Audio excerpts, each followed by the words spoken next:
We're started a little late today, and it seems people are not coming on time. But we had a little bit of a schedule change. So the first speaker will be David George, and then Her Royal Highness Basma bint Ali will speak. So that's how we're going to start. So we're just going to wait one more minute for people to come in. And the first thing we're going to show is this video that played on NBC Today's show last month in America. And it's the most popular morning show in America. It has about 4.5 million viewers. And this was a big, big breakthrough for Greek and Cypriot olive oil and high phenolic olive oil. Because for the first time you saw somebody on American TV drinking olive oil just like our grandfathers used to drink it, with a shot glass. So not putting it on food or not using it for any other purpose, but simply the first thing in the morning, you take a shot glass and you drink it on an empty stomach. And that's how my grandfather used to drink it. So when I saw this episode of the host of NBC Today doing that very same thing, demonstrating it on national TV, it was my dream come true. So we're just waiting a couple of minutes to come, and I want to thank everyone for being here, and especially I'd like to thank Her Royal Highness Basma bint Ali, who made all the way from Jordan to be here, and she is a big advocate of sustainable agriculture and stewardship of the earth and healing the earth, and that is where the future lies. In order to have a sustainable growth, we have to heal the earth first. And that's part of what this first video clip is all about, because Atsas Organic Farm is based on regenerative agriculture as applied to an olive grove. And they've had fantastic success. And they've produced record-breaking high phenolic olive oil beyond anything anybody could imagine. They actually produced almost 5 grams of phenolic compounds per kilogram in olive oil, actually 4,947, with an astounding number of oleacanthal, which was over 3,700. That's over 3.5 grams per kilo of oleacanthal. That is a powerful medicine. So it's, and that is the goal of the Aristoleo program, the Interreg Med program, which is a 5-country, 3-year study to enhance the competitiveness of the Mediterranean olive growing regions by producing olive oils that conform to the EU 432/2012 labeling regulations, which stipulates that you have to have at least 250 milligrams per kilogram to be able to put a health claim on the label. So we're, right now, the program is in the 2nd year, and we have over 3,000 olive growers that we're following their olive groves, testing their olive oils, and studying their methods, and then we are going to give them advice and see what changes in the phenolic compounds that happens, and everything we learn will be freely available to everybody. And there'll be seminars, and there's also be new methods developed to test and analyze the olive oil more easily and with portability. So I think we're about to start. So let's close the doors. Μπορούμε να κλείσουμε τις πόρτες.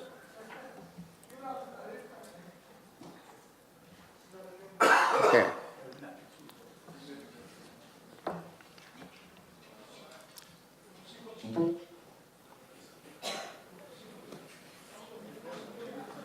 Okay. So once again, I'd like to thank and welcome Her Royal Highness Basma bint Ali for being of Jordan, for being here. She's honoring us with her presence. And so we will move ahead. And also I'd like to thank all our sponsors, the University of Cyprus for making the space available to us, all the producers who've worked very hard to implement new practices and try to make a higher quality olive oil. healthier olive oil, and also, so without further ado, we changed the schedule. So the first speaker will be George David. He's the owner of Atlas Organic Farm, and he's so. But first, I'm going to show the clip of NBC Today, where they went to the farm and they interviewed, and because this is where the healthiest olive oil in the world is being produced using agroecology and regenerative practices.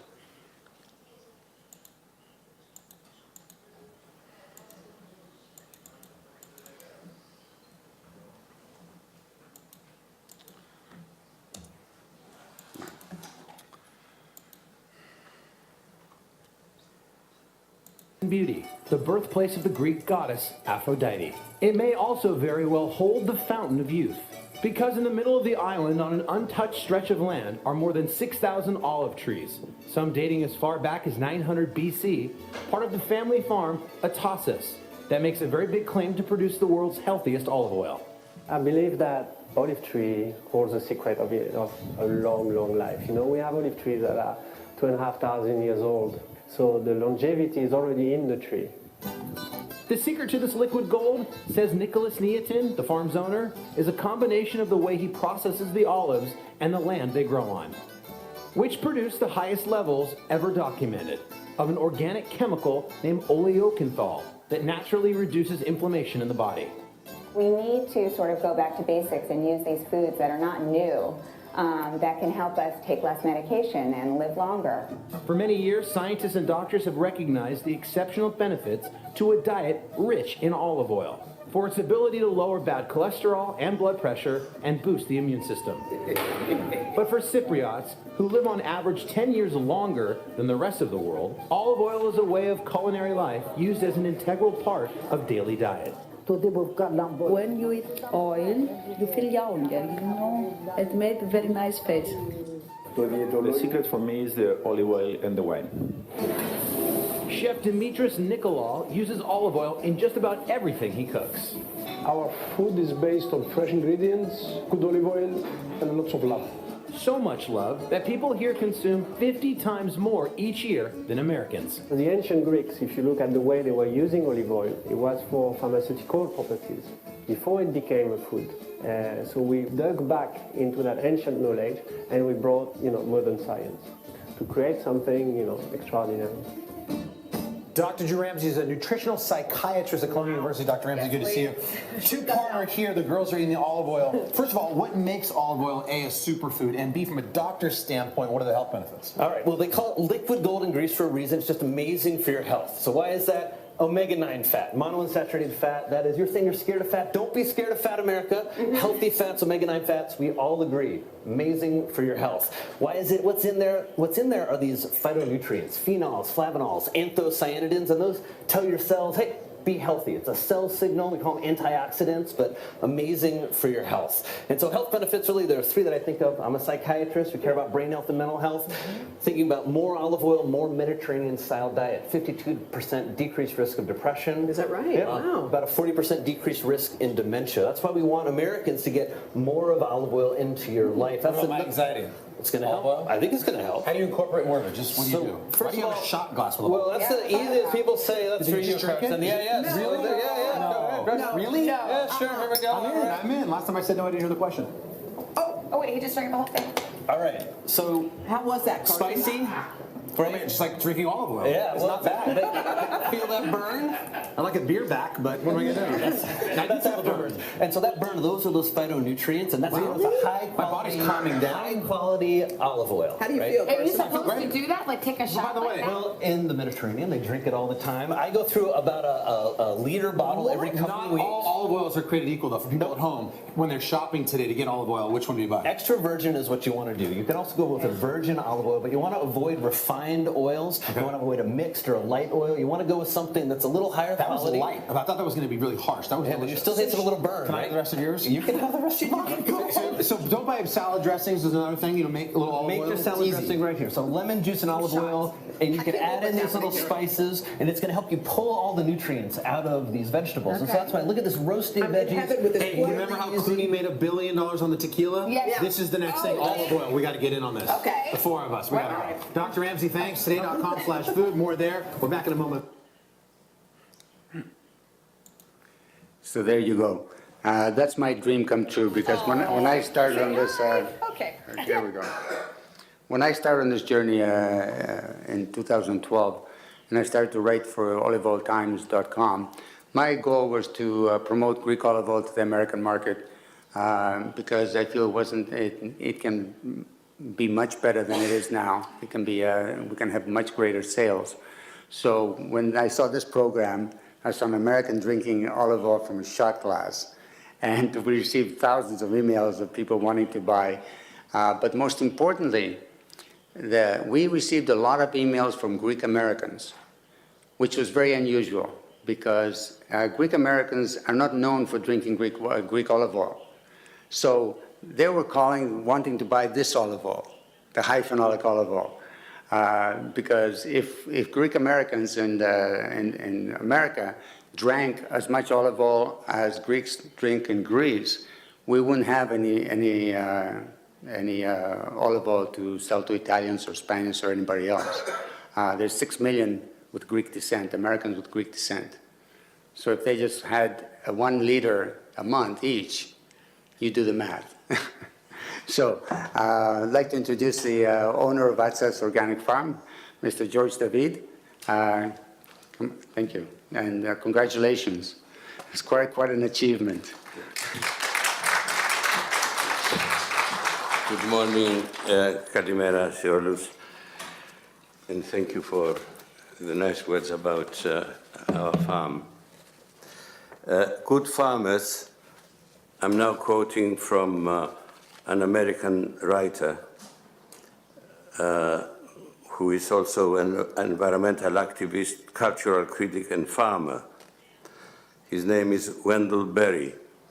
Good farmers who take seriously their duties as stewards of creation and of their land's inheritors contribute to the welfare of society. But they also conserve soil, they conserve water, they conserve wildlife, they conserve open space, they conserve scenery.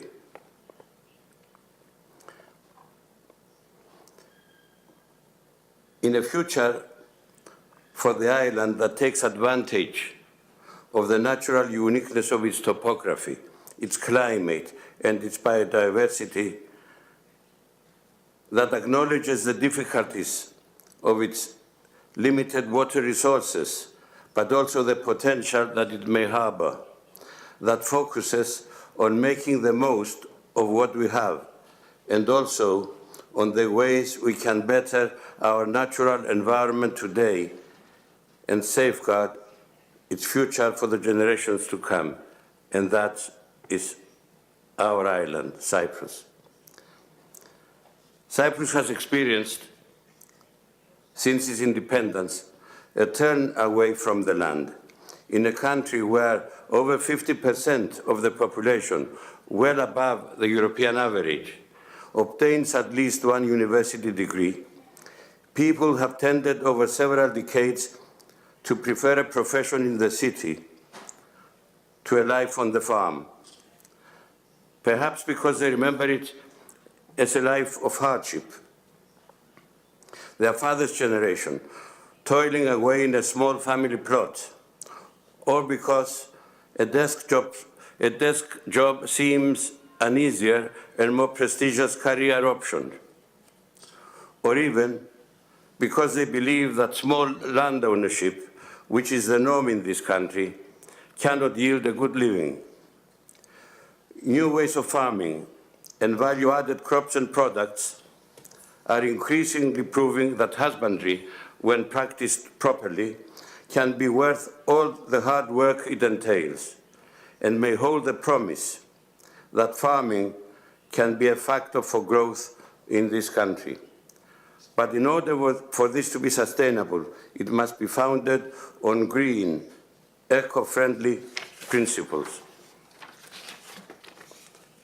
Cyprus's green dream must thus focus what we can do with what we have. It must be tailored to the idiosyncrasies of this unique land, to what can be achieved with a little water that is carefully, meticulously managed, unlike what happens today, to what can be done with the application of organic principles and respect the earth in all its beauty and its biodiversity. It must focus not on mass production, which I believe would be unwise even if it were possible in a Cyprus of small holdings, but on products with added value, crops that are favored by the climate, that can take on the challenge of the arid landscape, that can make a difference, such as high polyphenolic olive oil, which is proving increasingly, in the face of ongoing scientific testing, to have medicinal properties, and may reveal to have many more that are yet unexplored. A fact which could equally apply to other fruits of this land, from pomegranates and carobs to prickly pears and so many others. It will take research and study to unveil their potential as added value products, which at present we can only guess at. In fact, the road to this green future is one that binds science to tradition. At our own Atsas farm, a few miles from here, we have applied this very principle with outstanding results by creating an agricultural system that works on the principles of agroecology, that, like nature itself, combines resilience with versatility, that teaches us practices which respect nature in order to yield a product that will benefit mankind. Private initiative, however, cannot go at this alone. There is an important and clearly defined role for the state to play in securing a green future for Cyprus. First and foremost, by a commitment to supporting best practices, by facilitating at research level scientific knowledge on eco-friendly farming that can revolutionize approaches to agriculture, by accepting new ideas and fostering their practical application in the field, by offering subsidies towards organic farming, by supporting agricultural practices that focus on the careful management of the natural resources that are in short supply, such as water. And it is not enough for the government to act, it must act now, because recent research shows that we stand today at the edge of a precipice. In February this year, the European Court of Auditors announced that more than half of Cyprus is at risk of desertification, with the current situation of the soil in 57% of our territory described as critical. Who is to blame? The ECA noted that desertification is a result of climate change and human activity, resulting from unsustainable land management practices. Government must act to ensure that we put a stop to the bad practices that exacerbate the problem of land degradation and soil erosion, and that through greening we do everything possible to reverse this trend in affected areas. There are some signs that we are moving in the right direction. The recent decision, I think it took place last week, to support from the Ministry of Interior to support sustainable development in the Troodos mountain area by supporting local initiatives both in agriculture and animal husbandry, by outlining a clear management strategy for this area of unique natural beauty and versatility. By reversing the current climate of neglect is a case in point. Incidentally, our farm is in this area. Perhaps this is the time and the place where we designate Cyprus's first fully organic geographical farming area. Such a decision would secure the unspoiled natural environment of Troodos, which plays a key role in replenishing Cyprus's subterranean water resources. It would also help local farmers maintain high-quality standards for both agriculture and animal husbandry, with small organic farms coexisting naturally with each other and with the landscape. In this context, we can support emblematic local produce with a particular focus on products with a protected designation of origin. Perhaps also envisage ways in which to improve and promote them. In the case of Cyprus's internationally best-known brand, halloumi, for instance, not only to produce it from 100% organic, solely from goats and sheep's milk, but also to promote this traditional Cypriot product and increase its share of the halloumi market. As you know, today, the regulations accept that it's still halloumi when only 20% is from goats and sheep's milk. 80% comes from cow's milk, which I think it's a crime, really. In this context, we've said this, and it is important to recognize that such initiatives cannot stand alone. They must be supported by additional measures, such as inventive ways of helping small farmsteads secure much-needed additional income to make them not only viable, but profitable, by backing their choice of low-impact farming with revenue from agrotourism. We have today ample proof that by binding past and present, we can look to a brighter future, a green future. But to secure that green future, we must think ahead, plan sustainably, and work consistently. We must make up for lost time, acting fast to beat the ticking clock that human neglect has set off in nature. And most of all, we must work together. In this spirit, it is a great pleasure to introduce the next speaker, who has proven through her dedication to numerous worthwhile initiatives that she is a true advocate of biodiversity, conservation, and sustainable agriculture.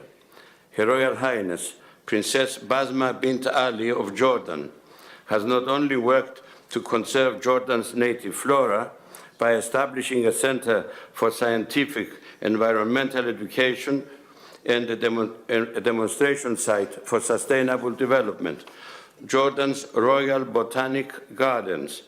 She also chairs the country's National Biodiversity Committee and has worked to preserve Jordan's Red Sea coastline and coral reefs as chairperson and co-founder of Jordan's Royal Marine Conservation Society.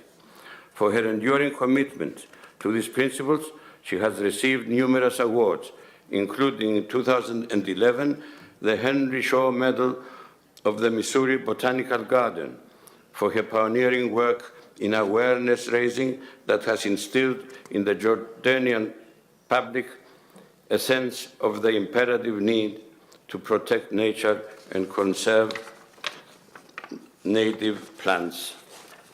In 2002, she was elected laureate of the United Nations Environmental Programme in the Global 500 Roll of Honor for Environmental Achievement. and in 1998, she became the first Arab woman to receive the title of Hero for the Planet from Time magazine.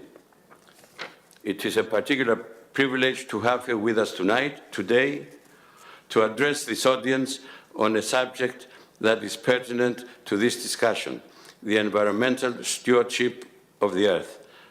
Please welcome Her Royal Highness.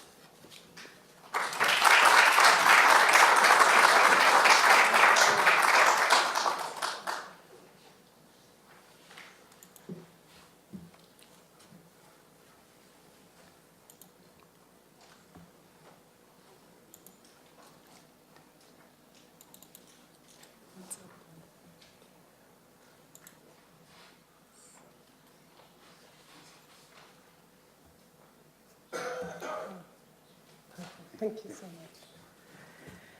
بسم الله الرحمن الرحيم والصلاة والسلام على سيدنا محمد الحبيب. First, I would like to take this opportunity to thank Marilyn and Ethan for their kind invitation to have me speak here in the conference of Future of Olive Oil. I would also like to thank the sponsors as well, and let us not forget all those who worked behind the scenes that many of us don't know actually, but have made, hopefully will make this day today a wonderful experience for us all. So thank you so much. Today in my presentation, I will be giving you a very quick brief of Jordan, its ecosystems, and the challenges we face. Then a quick introduction to the Royal Botanic Garden of Jordan.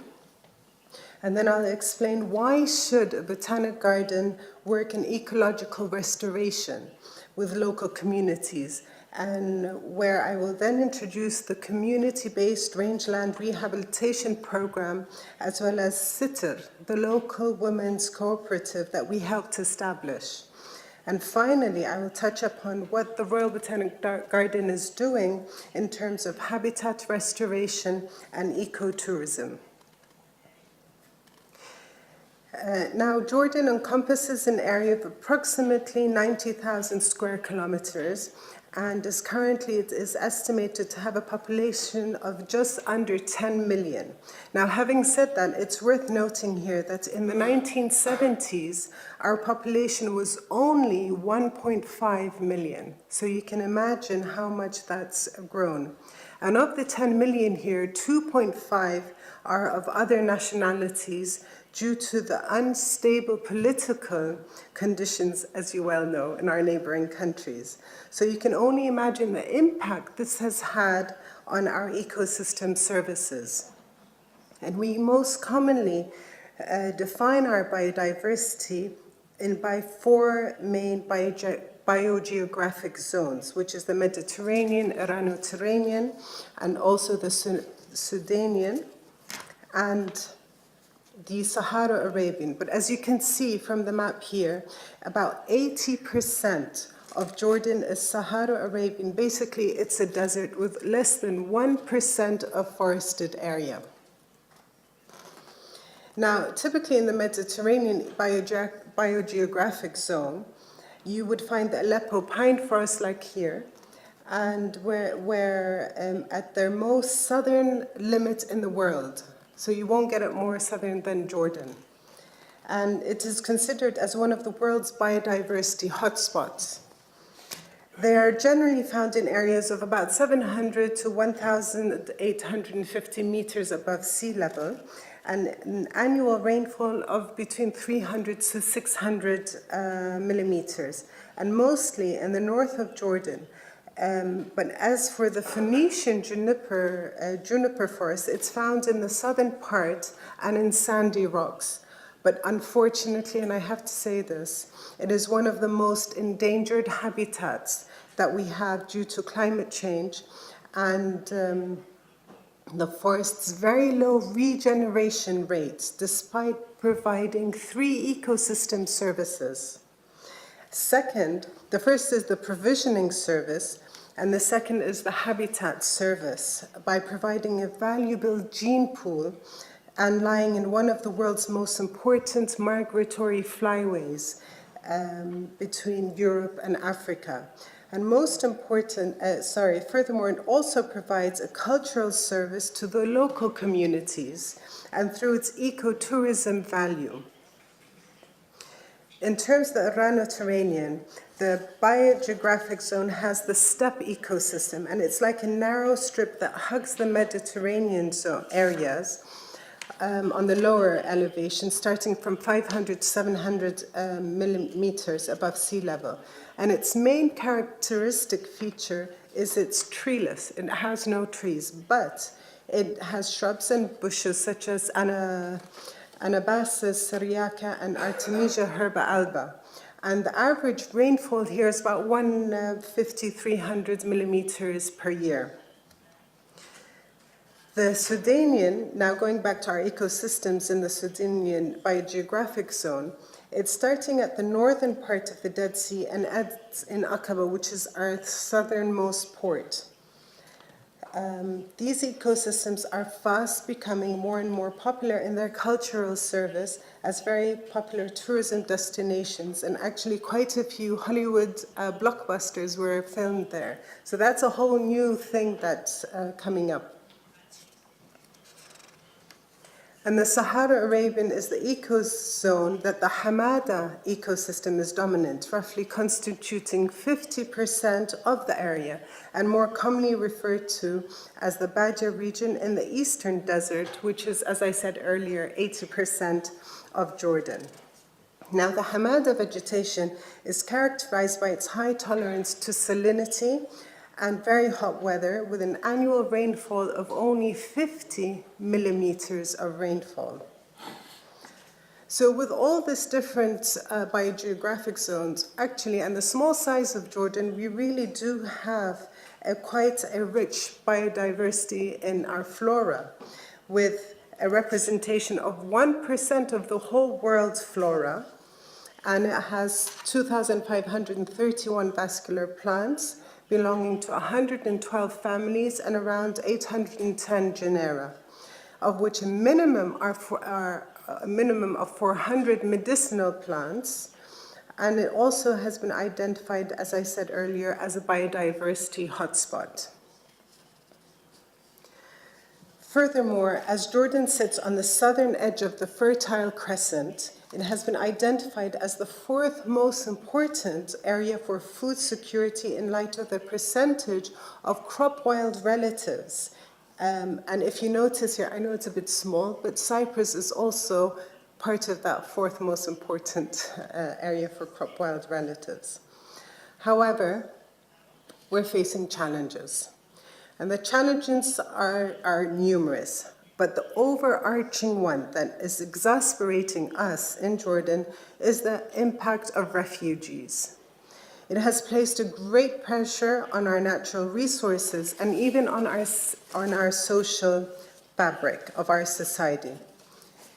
And according to Jordan's State of the Environment's second report, Jordan has received over 1.4 million Syrian refugees within the period of 2011 and 2014.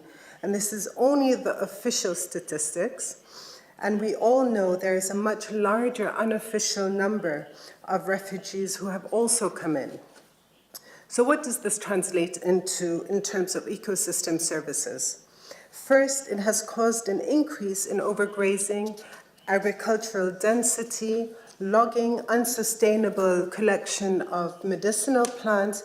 Even in the protected areas in Jordan, there's been an increase of 300%, can you imagine, of these practices, including hunting, as well as huge sudden impacts on our natural resource, and most importantly, water. All this has strained the provisional value of these fragile ecosystems.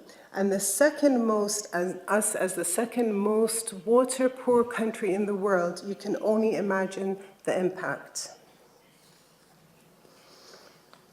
Now, add another effect of climate change, we can guarantee to have unbearably hot future, with an average rise in temperature in winter of about 2.5 degrees Celsius. That's on the right-hand side. by the middle of the century, and in summer by around 5 degrees Celsius. This is only if the global greenhouse gas emissions continue to increase according to the business as usual scenario.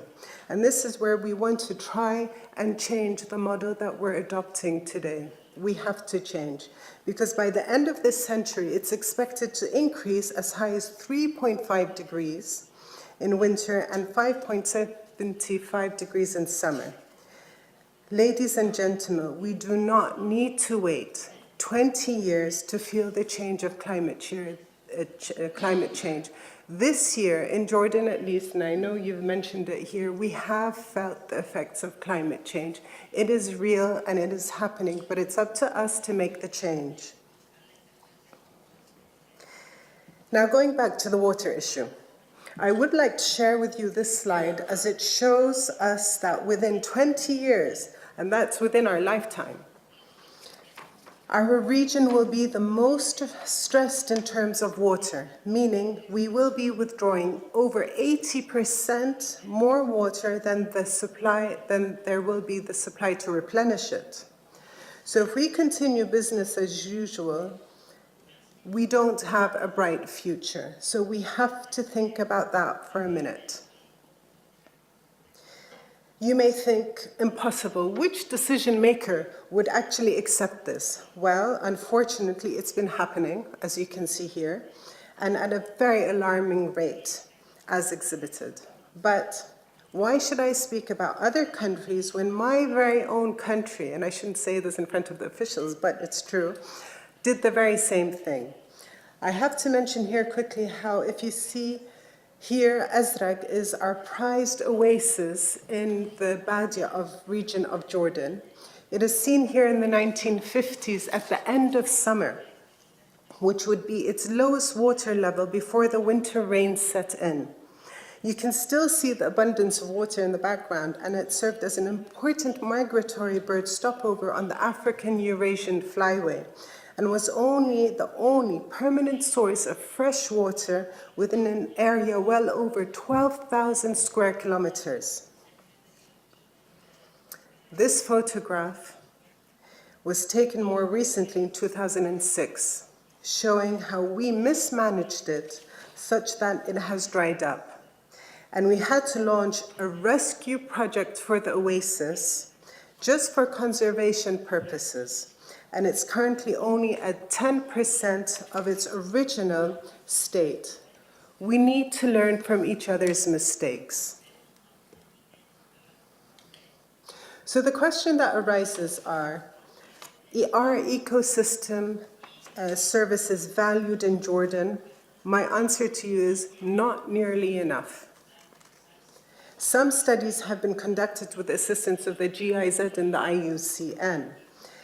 And now the Jordanian Ministry of Environment, which has only been established since 2003, is currently developing its national biodiversity policy and guidelines for the assessment and valuation of ecosystem services as a mandatory policy strategy. However, from the few studies that have been conducted, it's very clear that the rangelands, which cover 80% of Jordan, are of high value. And according to one of these studies, it's estimated that the lack of proper sustainable management costs us roughly 14 to 17 million US dollars annually. Now here comes in the role of the Royal Botanic Garden of Jordan, which I established in 2005. It's a non-profit, non-governmental entity whose main purpose is to conserve our native flora at the whole systems level for the future. Now, having only been launched in 2005, we're the very young garden, one of the youngest in the world. But it was clear from the outset that we had to work with local communities if we wanted to succeed in the flora conservation, mainly because we believe whatever we achieve in the garden site, it can be and must be replicable outside of the garden boundaries. And our aim was not only Jordan, but the region as a whole. So our components are divided into these three themes.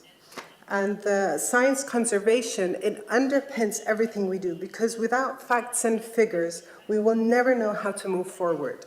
And this involves all aspects of biodiversity and conservation in arid land environments. Then we need to translate the science into a language that the other audiences can actually relate and understand. And that comes in our education and community development.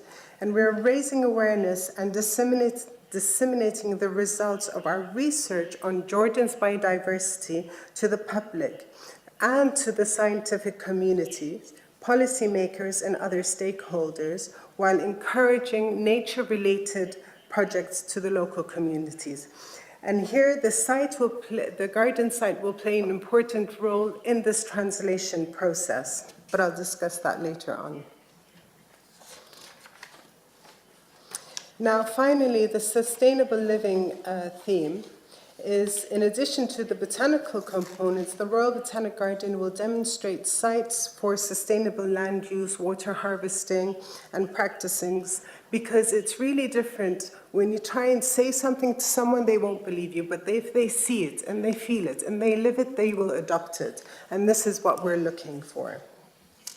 So really, we're redefining the role of what botanic gardens should do in the future, as opposed to being those relics of the colonial era when they used to take exotic species from far-off lands and just show them off to their people. And this brings us to the GSPC, which is in line with what we're doing. It's the Global Strategy for Plant Conservation. It really has helped us in defining what activities we need to get done. Through this, we need to do, it wasn't as easy as I'm making it out to be, because we really didn't have much data. And a lot of it, we had to start from the very, very beginning and even before that. So we had to go collect data from all around the world on our plants. From that, we were able to develop the IUCN Red List of Threatened Species to help us identify which are our priority species for recovery and collection in our nurseries. And that gave rise to the first annotated checklist for Jordan, which is basically the main reference we will use for the Nagoya Protocol for Access and Benefit Sharing. And this is a very important protocol, because any country that is a signatory to this protocol, they have the right to claim the benefits, and they can control the access, for example, like the halloumi cheese. It is your right, if you're a signatory and ratified it, to take a claim in either the economic benefit or even technical transfer. From that also, we did the National Flora Species Database, which would also include the cultural references, medicinal uses, not just the science aspect of that. And with that is the herbarium, our national herbarium. We're also collecting DNA material for future analysis for our gene bank. And we're the first botanic garden to have a virtual herbarium. And when I mean virtual, that anyone that goes onto the website, if you see here, is able to access any accession on the virtual herbarium and use it for research. With that, it defines our seed bank from our native flora, and we actually plant our plants from the seed bank itself, and they're all wild, accessed, sustainably accessed accessions. Now, traditional knowledge. So other than the species and everything, it has no meaning if we don't have the traditional knowledge that comes with it. And this, we had a whole project of documenting and putting down what is the traditional knowledge attached to these plants. We went to all those over than 65 to see how they use them, documented. And this also goes back to the Nagoya Protocol, because if you don't have this documented, you cannot claim anything. With that, we also took it one step further. What we did is we took the information from the local communities, and then we tested some of these plants and said, do they really have these medicinal properties or not? And some of them did, some of them didn't, but we are testing all this. Now this goes back to the overarching concept of what the Royal Botanic Garden is trying to work with. And here I'd like to switch gears a little, because it's about the philosophy, not just the science of the work. And the first one is approaching conservation on the whole systems level by working on restoring ecosystems, and the word restoring will become more important in the future, because we want these systems to become functioning, thriving, and resilient. The second concept is including man, or rather communities, as part of these systems, because like many other parts of the world, humans have been part of nature for over 10,000 years. And it's only in the last 100 to 200 years that we abused this relationship, which rendered the ecosystems not being resilient and compromised their services. But even more important is the notion of fencing off an area for protection and not allowing people to use them. We regard that as it's not sustainable, nor is it practical, at least not in Jordan's case, because first, rural people still actually live off the land, and this is where their livelihoods depend on. So we have no choice but to sustainably manage them. Second, it also sends the message that in all other areas that lie outside of the protected area, it's okay to damage it and do whatever you want. And this is not what we're trying to promote.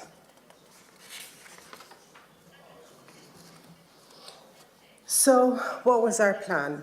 The first step we wanted to take in this process was to restore our soils. The soil is the very essence of life, and without healthy soils, you will not get healthy ecosystems. And in order to do that, we wanted to allow it to rest for at least 3 years before we let in the grazers. And once you rehabilitate your soil, you actually can bank more water from the rainfall that you receive than if you have poor soils. And for us in our MENA region, it is so important to capture whatever little water we're receiving. And from that, you get an increase in the biomass, and from that will allow for local communities to develop the agro-businesses, inshallah. Now, we knew we had to achieve that. We would be providing food security and alleviating poverty, which is part of the SDGs, inshallah, and taking the urban to the rural to urban migration, lessening that as well. Now, theoretically, it sounded all very good, it sounded very nice, but things weren't as smooth as we had hoped. But before I tell you about our experience, I want to introduce you to our local communities. We have 3. The first of which are the owners of holiday home owners from the capital city, and you see their homes in the far picture on the mansion at the very top. And then you have the Tel Roman village community, which they live in houses and they have a school and a couple of shops. But then the last is the local pastoral community, which actually they live in tents and they're relatively nomadic. So where is the Botanic Garden? This is the Botanic Garden area. It's around 200 hectares. And it's on government-owned land that was open for uncontrolled and illegal grazing because the concept of managed grazing didn't even exist. And it was very, very highly degraded land. But after doing the countrywide study, the selection of the garden site took the highest points because there was a big, huge, big fat but, because we were faced with an ironic dilemma, whereby the herding community, who were the primary beneficiaries of the provisional service of this land for as long as time, were actually the leading cause of the habitat destruction and soil degradation. And this scenario was mirrored all around Jordan. But yet we had to help them, and we had to have them keep benefiting from this ecosystem service.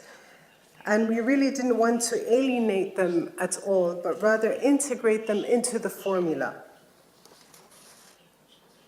So as soon as we were given permission to work on the site, we fenced it up and we told the community they can't come in for 3 years. And we would give them, until we studied the carrying capacity, and then we'd give them supplemental fodder. But the local herders cut the fence. They would let the animals go and graze illegally. And we had very low vegetation, soil erosion was getting bad, and managed grazing wasn't even existent anymore. So the productivity was low. So we came up with the idea of the community-based rangeland restoration program, and it aims to maximize biodiversity by sustainably managing the rangelands by going back to our history. In the past, we used to have a system called the HEMA system, and we took elements of the HEMA system to be able to forge forward in the future. And this is something we really have to look back into our history, the way our ancestors used to use this land and manage it, to be able to learn from them and forge forward. The objectives were as follows, as you can see. They're quite a lot, but we had to identify them.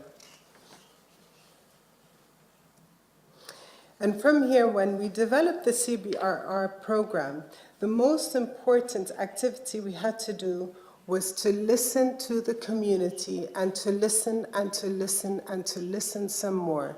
Because for a very long time, no one has heard them. They've been marginalized from the main population of Jordan, and they do feel left out.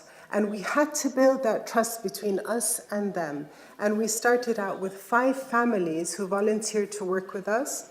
And from there, they became our ambassadors. As a result, and you can see here, we had an increase in the pregnancy rates from the sheep from 45% at the very beginning to over 97%. And then we also, as you can see here, the biomass production increased on the site, even though the number of days of grazing per head per sheep has increased as well. So this has, and then it tapers off after the first 4 years into an increase of 10% of biomass, as well as 30% in biodiversity. So it's a win-win situation for all. So with this, we had good quality meat and good quality products. Oops, sorry. So we decided, how can we bring the marginalized community of the local herders and integrate them with the village community? So we decided to do the co-op for women. And really, the co-op for women wasn't supposed to be only for women, but it ended up being for women because women are the only ones that work. Sorry, I don't mean it this way, but it took us 2 years in trying to do this co-op, and the men would keep on fighting. Who would take the head of the co-op? Who would be the vice chair? And so on. So I decided, you know what? We don't want men. In 2 months, I'm very proud to say, the women were organized. They had already registered everything. They had already gotten all their legal papers done. And now they have a working kitchen that is approved by the FDA, the Food and Drug Administration of Jordan, and they're producing their traditional products, but on a very top quality level so far. But the intangible benefit of doing the co-op surprised me when I asked the women, because they said they finally found a network of support between them amongst themselves. They were living each one on their own in the village, holding their huge problems to themselves. When they came together through this co-op, it changed their lives. And this is what we're about, changing the lives of the future of people. So the whole process was about 7 years of rehabilitation and management training. We've had an increase of 50% of species on the site, some of which were not seen since the 1800s. And we allowed this, we haven't planted anything yet, to see the soil seed bank, what does it have? Because if you give a chance for the land to recuperate, all it needs is time and patience, and this is what we gave it. And we were surprised with the results. But the other aspect is to improve the socioeconomic status of community, because really all that anyone wants is to have a good life, and it's their sovereign right to have that. This falls in also with this, the SDGs, the Sustainable Development Goals, these targets, and the Aichi targets. Now, of the herding community, there are 52 families. That's 520 people that benefit from this program, and it compromises 100% of the herding community in Tel Rumman. And now they're the ambassadors that are going outside to other communities and promoting this system elsewhere in Jordan. Now, we can work from the bottom up, but we also have to work from the top down, meaning legislation. So we've been able to participate in the updating of the National Rangeland Strategy, the National Biodiversity Strategy and Action Plan, the new environmental law. So it's no good to start from one end. You need from both to meet in the center to be able to affect change. Now, finally, I'm going to talk about the habitat restoration, which is really at the core of things. Some people call it by many different names, but what I would like to recommend is from the Society for Ecological Restoration. They have new guidelines, and it's on the web link here. And I know this is the Arabic version, but there is other versions as well. It really gives you a process of how to change the land from something that's degraded into something that's productive. And you can measure and monitor it. So over here, this is the site of the Royal Botanic Garden, and it's divided into the habitats. These habitats, 3 will be restored because they already existed there in the past, and 2 others will be demonstrated because we want to ensure the genetic pool is still conserved. So you have the Aleppo pine forest, the deciduous oak, the riparian freshwater, the Phoenician juniper forests will be demonstrated, and the subtropical habitat. And then we're keeping other areas for research. And this is where they occur in Jordan to see the distribution as well. In doing so, we had to do studies of the sites of these habitats elsewhere to see what were the species, how was their distribution, and so on and so forth, as a reference ecosystem to what we're going to demonstrate. And these are just the different habitats.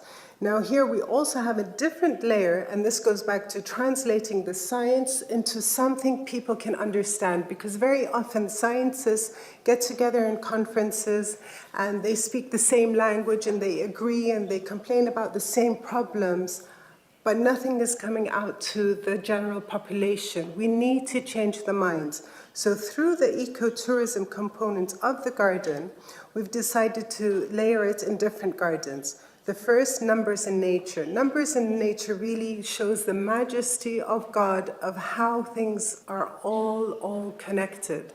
And the one formula we're using is the golden ratio. Because if you cut a genetic DNA helix, you will see the same design as that of an Islamic geometric pattern, and it's the same principle that is in how Venus route around the earth and how it circulates around the sun. So this is something we want to show people, that everything is connected. Then you have the Garden of Knowledge. This is to entice the children to be able to go back to the land. Many of our children have not smelt the soil. Do you remember when you were kids, you would smell the soil, you would play in the soil? It was part of our bringing up. Today, it's all digital. It's all very clean. You know, you have to get the antimicrobial wipes so you won't get germs. We want to eliminate all that and have them jump back in, to have them plant and see how a seed can grow. Then we have the medicinal garden as well.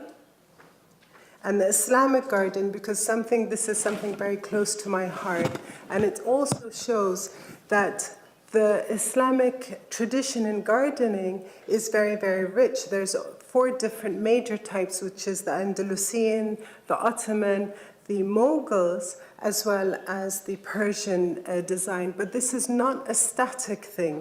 It's an ongoing process because it's the principles we want to take with us, which really is the first tradition, to my knowledge, in our area, of how to live sustainably. It says you have to be the stewards of the earth. And this message I take very strongly personally, that it is our role to be the stewards.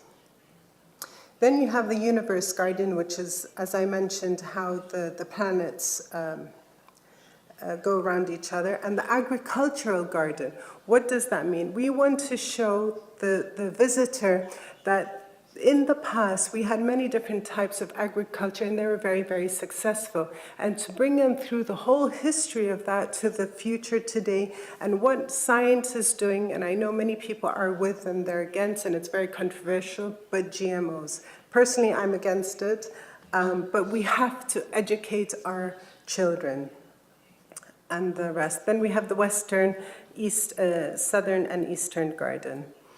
But this is one thing I would like to also mention, which is part of the medicinal garden, is we want to have an olive grove and museum, because in Jordan we celebrate olives. There is not one household that doesn't have olive oil on their table.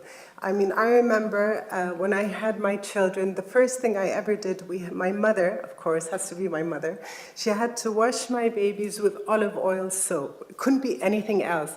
And then we had to massage them with a pure extra virgin olive oil, and we would not put anything else. So really, it's part of us, it's part of who we are. But at the same time, as I said, many people are losing that connection with them. So what we want to do in the museum is to have it interactive. We don't want to be sightseeing, we want to be sight doing. Get the person involved, because once you involve them, you can really build that relationship and you get them to care. And when they care, they will make the right decisions forward in the future. So the keys for success. I can't say that we're always successful. It's a dynamic learning process, but we learn from our mistakes. And we have to go through the governance approach, because it's only when you give them, the local communities, a say, and they feel they're part of that governance, would they take heed to what we're trying to do. And the socio and economic impact on the local communities, as well as the decision makers, is what can make it successful. Because really, in the life we're living today, this is the driving force of everything. And then follow up and monitoring. We have to monitor where we're going to see if we're succeeding or not. And thank you for listening.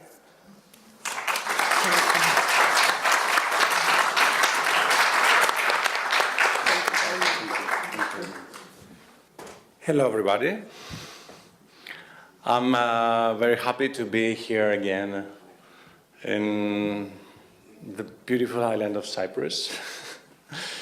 And it's my great pleasure to talk about olive oil. As you know, I have been working with olive oil for the last 15 years.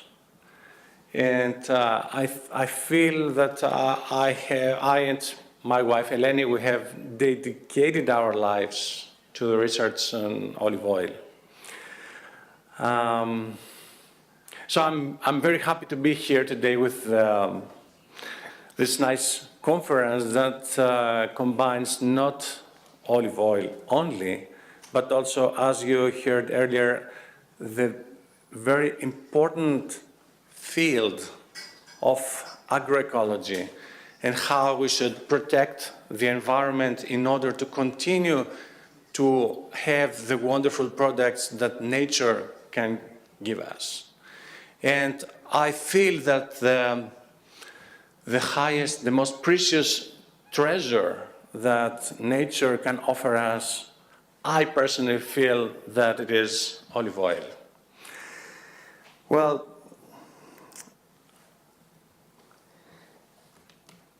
olive oil is one of the most important commercial objects since the ancient times. Everything started in, if you probably recognize pictures like this, we're going back more than 3,000 or 4,000 years ago to see the first olive storage jars that were used for the olive oil commerce.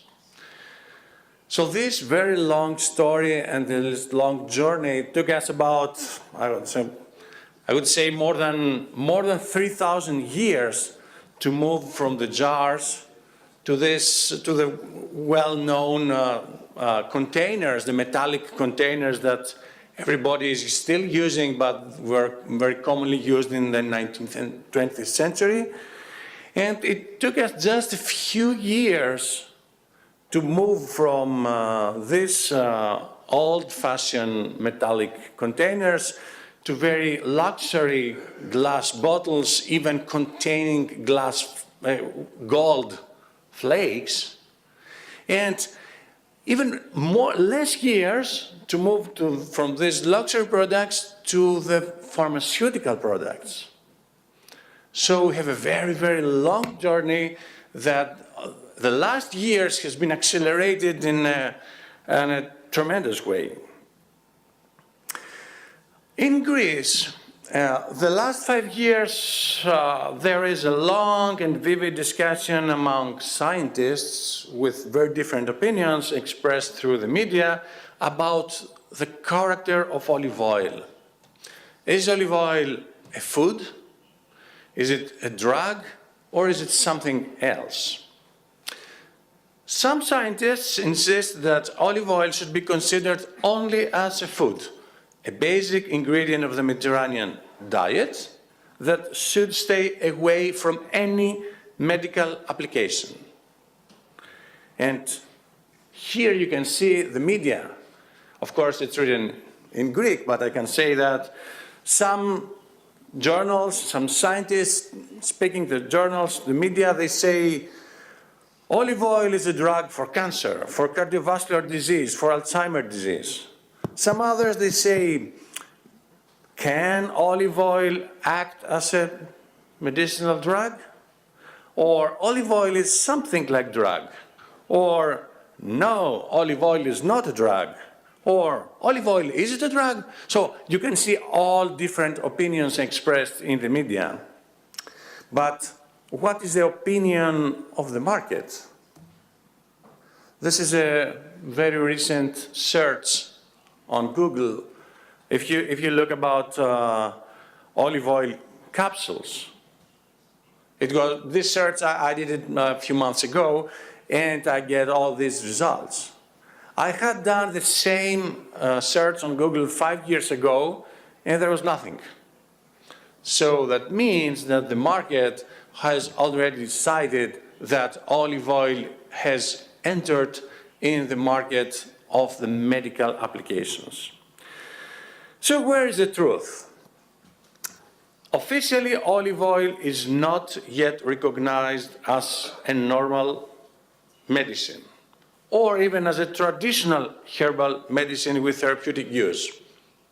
There's no official recognition. But olive oil is recognized by the European Food Safety Agency and by the Food and Drug Administration in the United States as a food with qualified health claims, which are valid under specific conditions related to its chemical composition. So in this frame, olive oil can be used as an ingredient of food supplements distributed through the pharmacy stores. And this is what I showed earlier in my previous slides about the olive oil capsules that are entering into the pharmacy stores. However, there are numerous experimental studies that demonstrate the therapeutic properties of specific type of olive oils or specific ingredients. And this is the future of olive oil. Just to mention the comparison between olive oil and fish oil. For example, in Greece, we find it difficult. We think that it's difficult that a certified olive oil can act as a dietary supplement or as a medicinal food. But it's very easy through extensive advertisement to accept the same, that the product is a medicinal product, for fish oil. Everybody believes that fish oil is a medical product, but we cannot feel the same for olive oil. However, they are both included exactly in the same catalog of the European Union health claims. Exactly in the same catalog where we have the health claims for fish oil, we have the health claims for olive oil. So whatever we believe for the health benefits of fish oil, exactly the same is for olive oil. I want to give you some information, some background information about when we say food supplement or dietary supplements, what exactly do we mean? When we say food supplements, we're talking about concentrated sources of nutrients or other substances with a nutritional or physiological effect that can be marketed in dose form. This is the basic characteristic of food supplements. You have a food that is marketed in dose form, like pills, tablets, capsules, liquids, in measured doses. So, the dietary supplements should not be used to treat any disease, but they can be used to reduce the risk of developing a disease. And this is the main characteristic of a food supplement or a dietary supplement. So the field for the olive oil to enter into the health market is open. And this is the reason why I am here, to help all the producers to increase the quality of their olive oil, not only as a food, but also as a product that can enter into the health market. And for this purpose, there are two options: either the food supplement market or the general food market, but with a specific health claim on the label of the food product. Now, talking about qualified health claims of olive oil, we have two discriminations. One is for the United States, where we have the FDA legislation. And there, in the United States, the official recognition, the officially recognized health claim is that olive oil may reduce the risk of coronary heart disease due to the monounsaturated fatty acids. But in that case, the olive oil should replace the calories that we are getting from animal fat. So if we replace animal fat with olive oil, we can reduce the risk for cardiovascular diseases. And this is officially approved in the United States. In Europe, we have not only one, but three officially recognized health claims. The first one is the same as in the United States, about replacing the saturated animal fat with monounsaturated fatty acids from olive oil. The second one is about vitamin E, that contributes to protection of cells from oxidative stress. And there is a third one about the polyphenols of the olive oil that contribute to the protection of blood lipids from oxidative stress.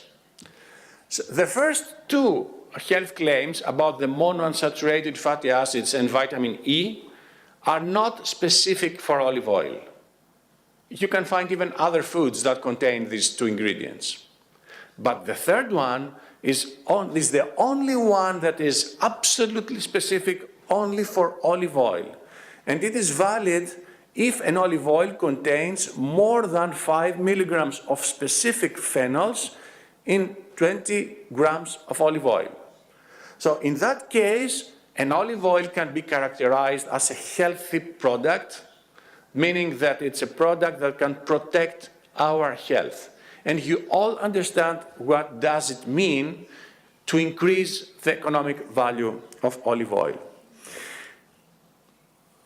Are there examples? Yes, there are many examples of olive oils that are already using the health claim on their label. Some years ago, although this legislation is since 2012, 2 or 3 years ago there was maybe 1 or 2 olive oils that had a health claim on their label. Now there are many. And in the coming years, there will be many, many more that will come. And I'm sure in the 2 or 3 next years, there will be a specific new category of olive oil, the olive oil with the certified health claim. And this is how a producer can write the health claim on the label of the bottle.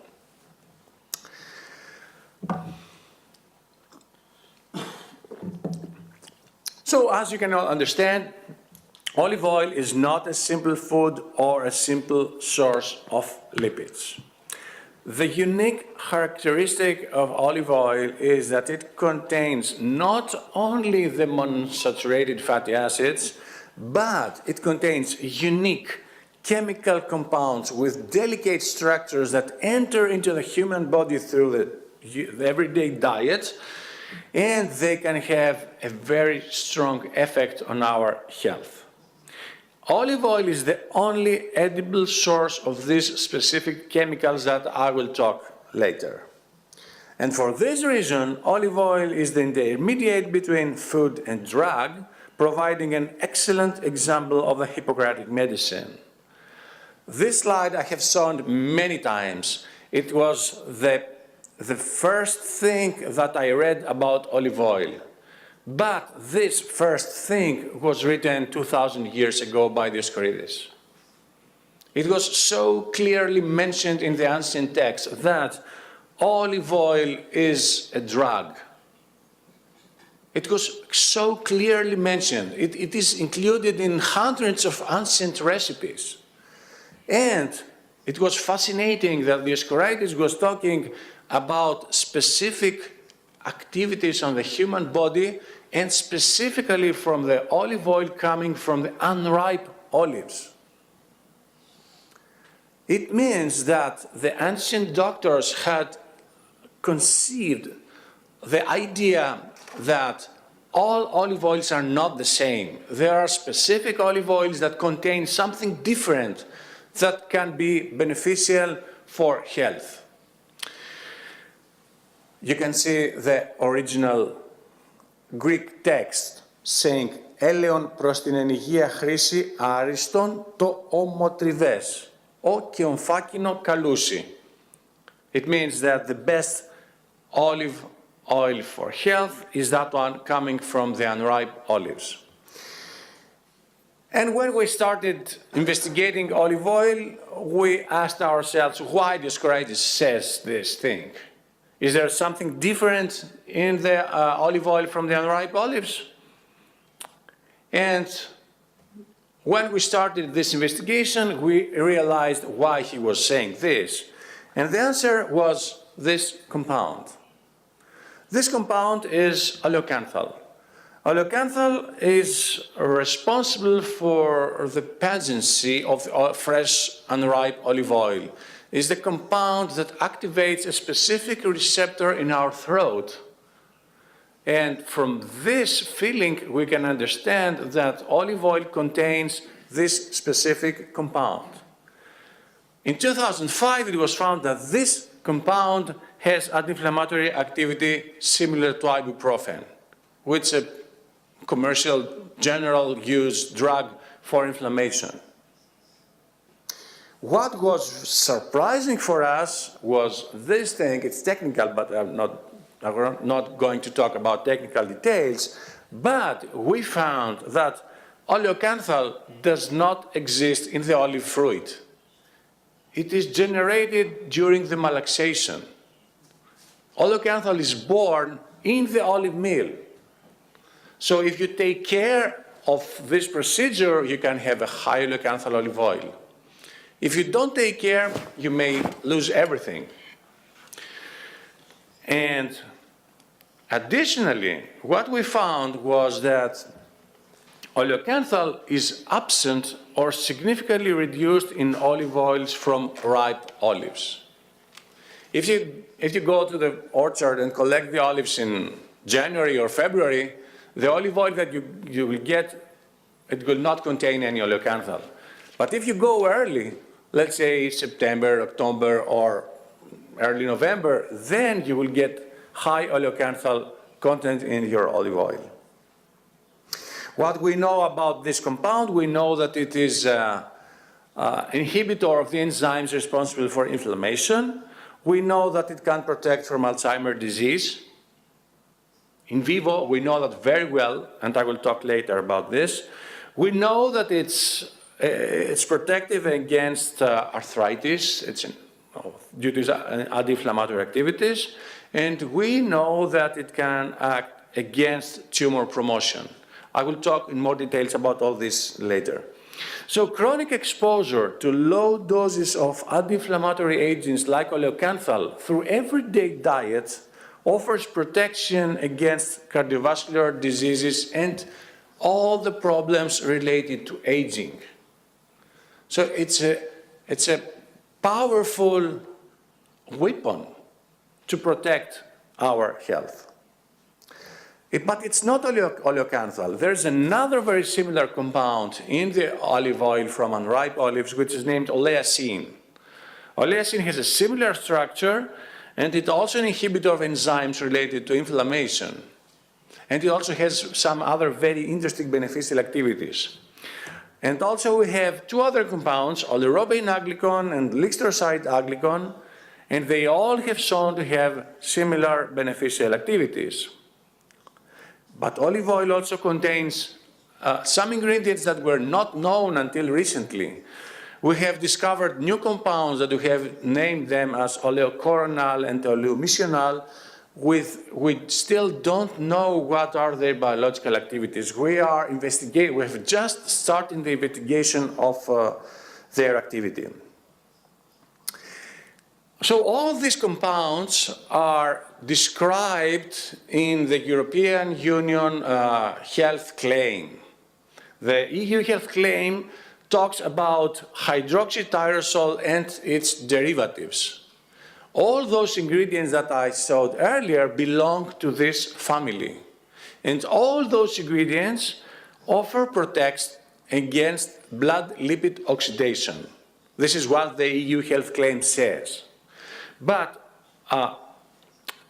when the legislation talks about blood lipid oxidation, what does it mean? In fact, it means that it protects from the oxidation of the bad cholesterol. LDL, the bad cholesterol, is the main reason for the cardiovascular diseases.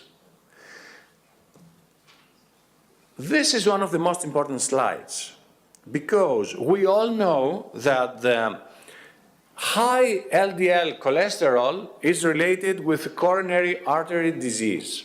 We all know that we should not have high levels of cholesterol, and especially we should not have high levels of bad cholesterol, the LDL. But the reality is that the main risk factor is not LDL by itself. It's the oxidized form of the LDL. As you can see in the upper right figure, the correlation of the oxidized LDL levels with the risk of coronary heart disease is much stronger than the correlation with the total cholesterol. When LDL is oxidized, it is getting into the blood vessel,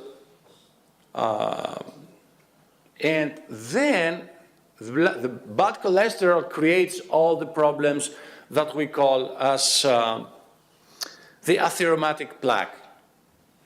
this is the place where we have the damage into the vessels. So if we can reduce the production of oxidized LDL through diet, then we're protecting our blood vessels and our heart. And this is the way how olive oil phenols work in the protection of our health. In our laboratory at the University of Athens, we have developed a method how to measure all those beneficial ingredients in just a few seconds. And based on this very prototype method, we have analyzed thousands of samples. Only this year, we analyzed more than 2,000 samples. And with this powerful tool, we're offering certification to every interested producer around the world. And this is a typical example of the image that we take from the olive oil, and we can recognize all the beneficial ingredients in the olive oil, and we can measure the quantity of each one just in a few seconds, as we can do this, and we can discriminate the different olive oil types. You can see how different they are. They're two different olive oils from two different varieties. This technique that we have developed, which is called nuclear magnetic resonance, NMR, it's a technique that helps us to override some very critical and difficult chemical problems related to the analysis of these ingredients.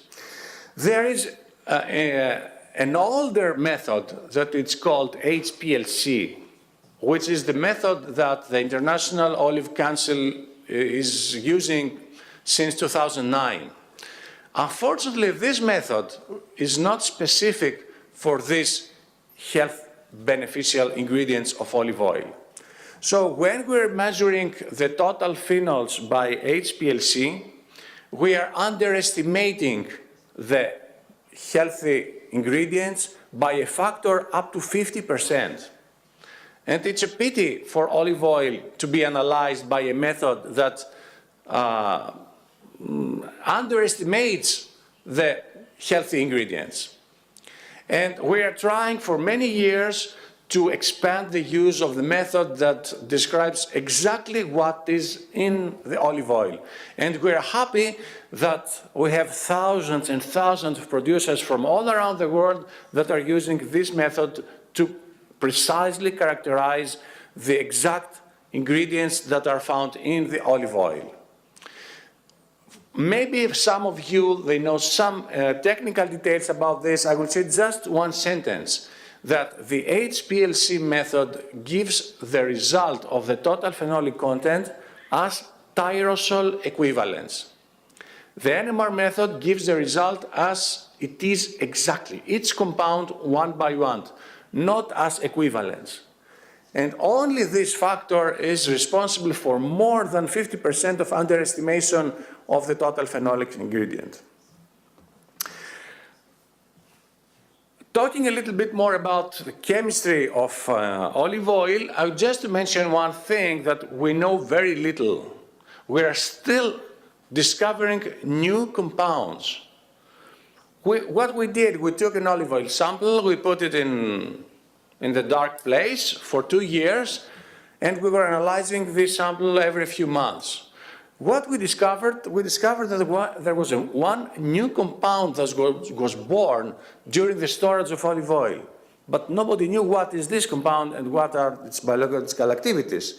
So we discovered a new compound. This new compound has been named oleocanthalic acid.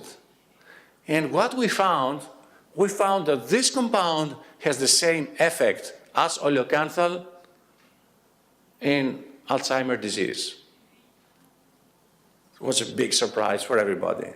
Even if you store an olive oil for 2 years in a dark place, maybe oleocanthal is reduced, but something new is born there, and this new thing has similar activities. So just to mention that we know very little about olive oil, and there are many, many new things to come. At this point now, I will summarize a few important clinical data from the use of olive oil beyond the already recognized health claim. First of all, we know from clinical trials that have been performed that a high phenolic olive oil can decrease the LDL level. Not only reduce the oxidation of LDL, but also can decrease the LDL and increase the good cholesterol, which is the HDL.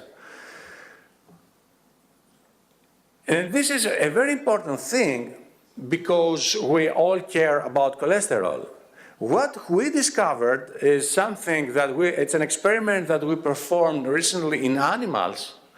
And what we did, we chose similar olive oils with similar total phenolic content, but with different proportions in the different phenolic ingredients. And what we found that specifically the oils that contain high levels of oleocanthal, as it is in the case of oils 3 and 5, were much better correlated with the reduction of the LDL cholesterol. And we proved that in animals. We still have to prove it in humans, but it seems that, again, high oleocanthal content is much more important than the total phenol content. Another very interesting thing that comes from clinical trials is that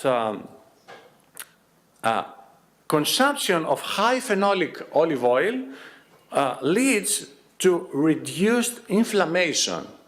How we measure inflammation in the human body, there is a specific marker which is called CRP. CRP is,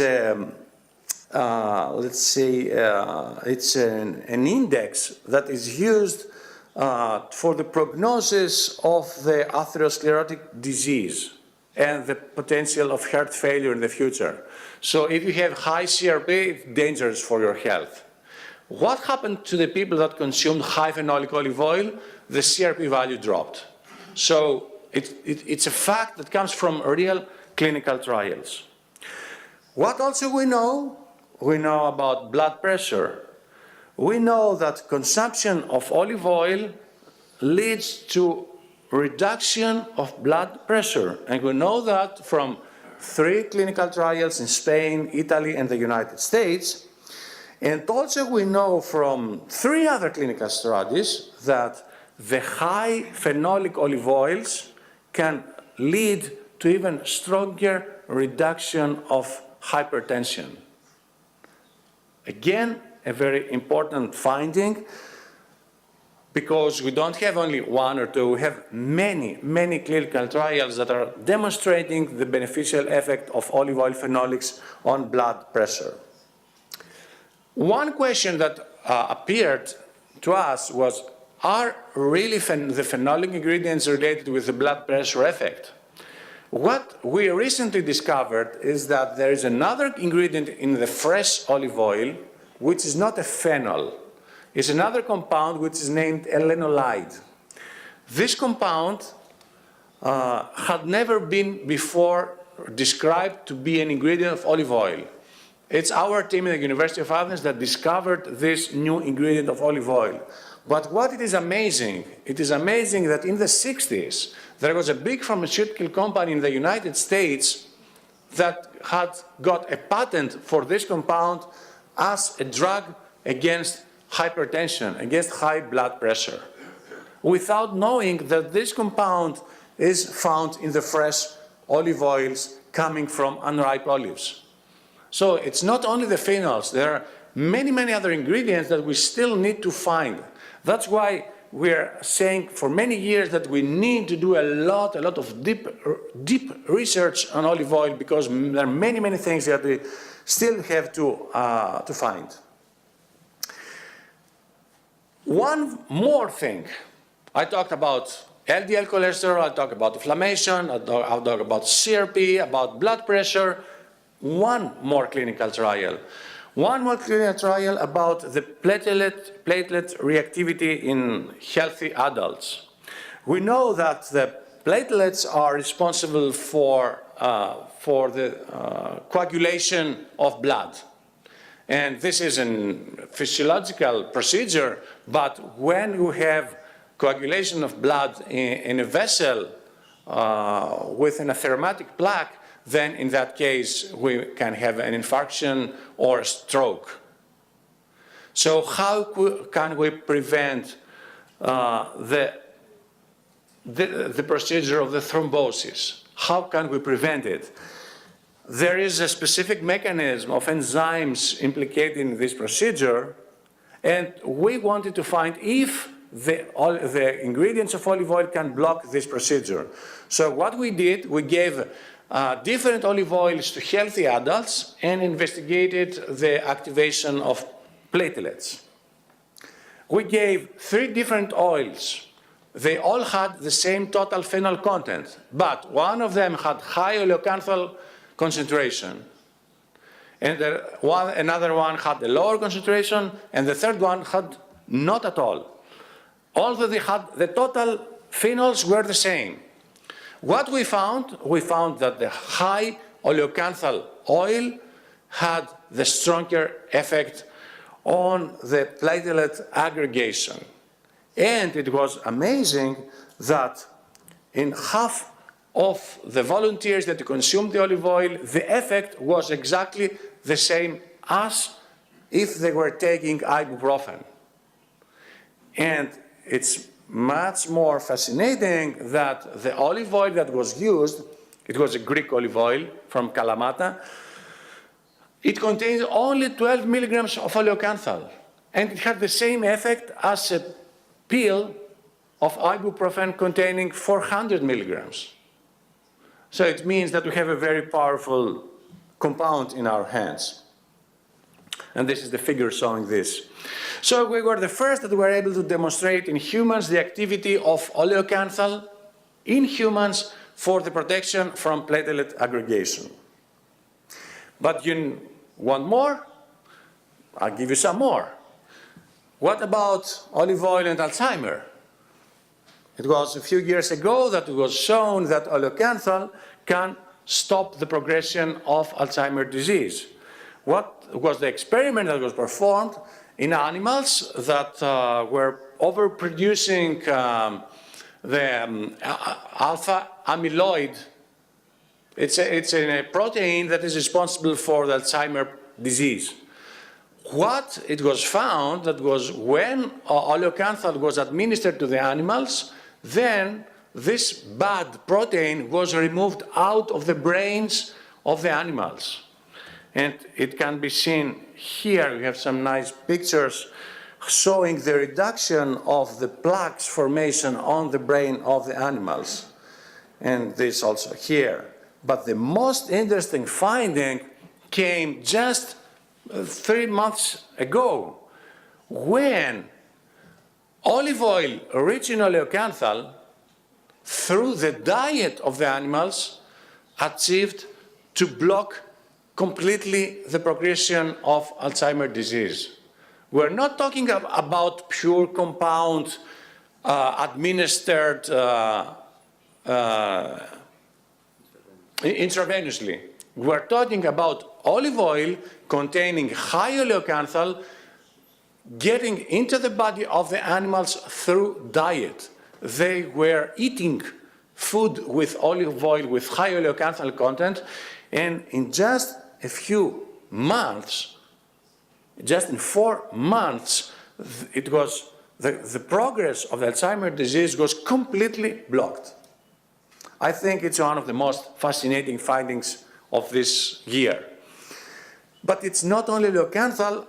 There are other experiments showing that other similar ingredients of olive oil can also have similar effects. So we have a total amount of healthy ingredients that can protect our brain. And also we have other results. It's a model mimicking multiple sclerosis.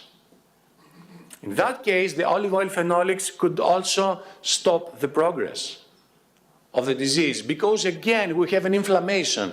If we can stop the inflammation in brain, as it can be shown here, we have this very interesting, very interesting effect.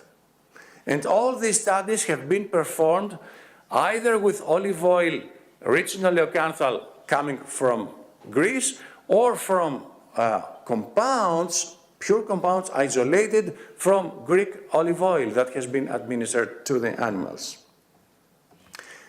Want some more? Yeah. About oleocanthal and cancer. It was published 3 years ago that oleocanthal can block the proliferation of the cancer cells and can kill the cancer cells in just 30 minutes without affecting the normal cells. We thought that can it be true? Is it real? And what we did, we performed the same test in our laboratory in Athens, because the first study was performed in the United States. So we isolated pure oleocanthal and pure oleacin, and we tested in human cell lines. And what we found indeed that in very low concentration, these two ingredients could block the proliferation and kill the cancer cells without affecting the normal cells. And the most interesting appeared in literature just a few months ago. Look at this. Olive oil phenolic oleocanthal modulates estrogen receptor expression, and it could block the progress of breast cancer 95%. Not only in vitro, but it is also active in vivo, in animals. What we're doing now, we're testing these ingredients in humans. And in the event that we're going to do in a few days in the Old Parliament in Athens, we're going to announce the first results of the clinical trials in humans. Talking a little bit about oleocanthal, I would like to say that we have screened thousands and thousands of samples. At this moment, we have analyzed more than we're close to 6,000 olive oil samples that have been analyzed in our laboratory by the specific NMR method, which is very accurate for the measurement of oleocanthal. What we have found that the highest oleocanthal concentration is natural. We're talking about natural concentration in olive oil has been achieved in an olive oil sample from Cyprus. And it was achieved this harvest season in September 2017. We're talking about an extremely high concentration, about 3 grams of oleocanthal per kilogram of olive oil. In that case, I'm sure that we're talking not about the food. We're talking about a drug of the future. And I'm so proud that this specific olive oil is coming from this place. And it comes from a very, very old Greek variety. It's the variety of the Kalamata, Kalamon, the Kalamon variety. And this variety, grown here in Cyprus, gave this amazing result. And most possibly it gave these results because these trees have been grown with all the applied agroecological system. And I feel that this type of agriculture has a very important effect. We have seen also other types, I'd say, olive oils coming from this specific variety, also grown in Greece, and also in that case it gave high concentrations, but not as high as here. And another very interesting finding is that when the Kalamata variety was grown in Spain, it also gave the highest concentration of oleocanthal in comparison to all other varieties. So it's a combination of the genetic background of this specific variety combined with the perfect type of agriculture and the perfect type of process. So we have a perfect combination of all, and it can lead to a new type of olive oil. Now I have some more time, okay?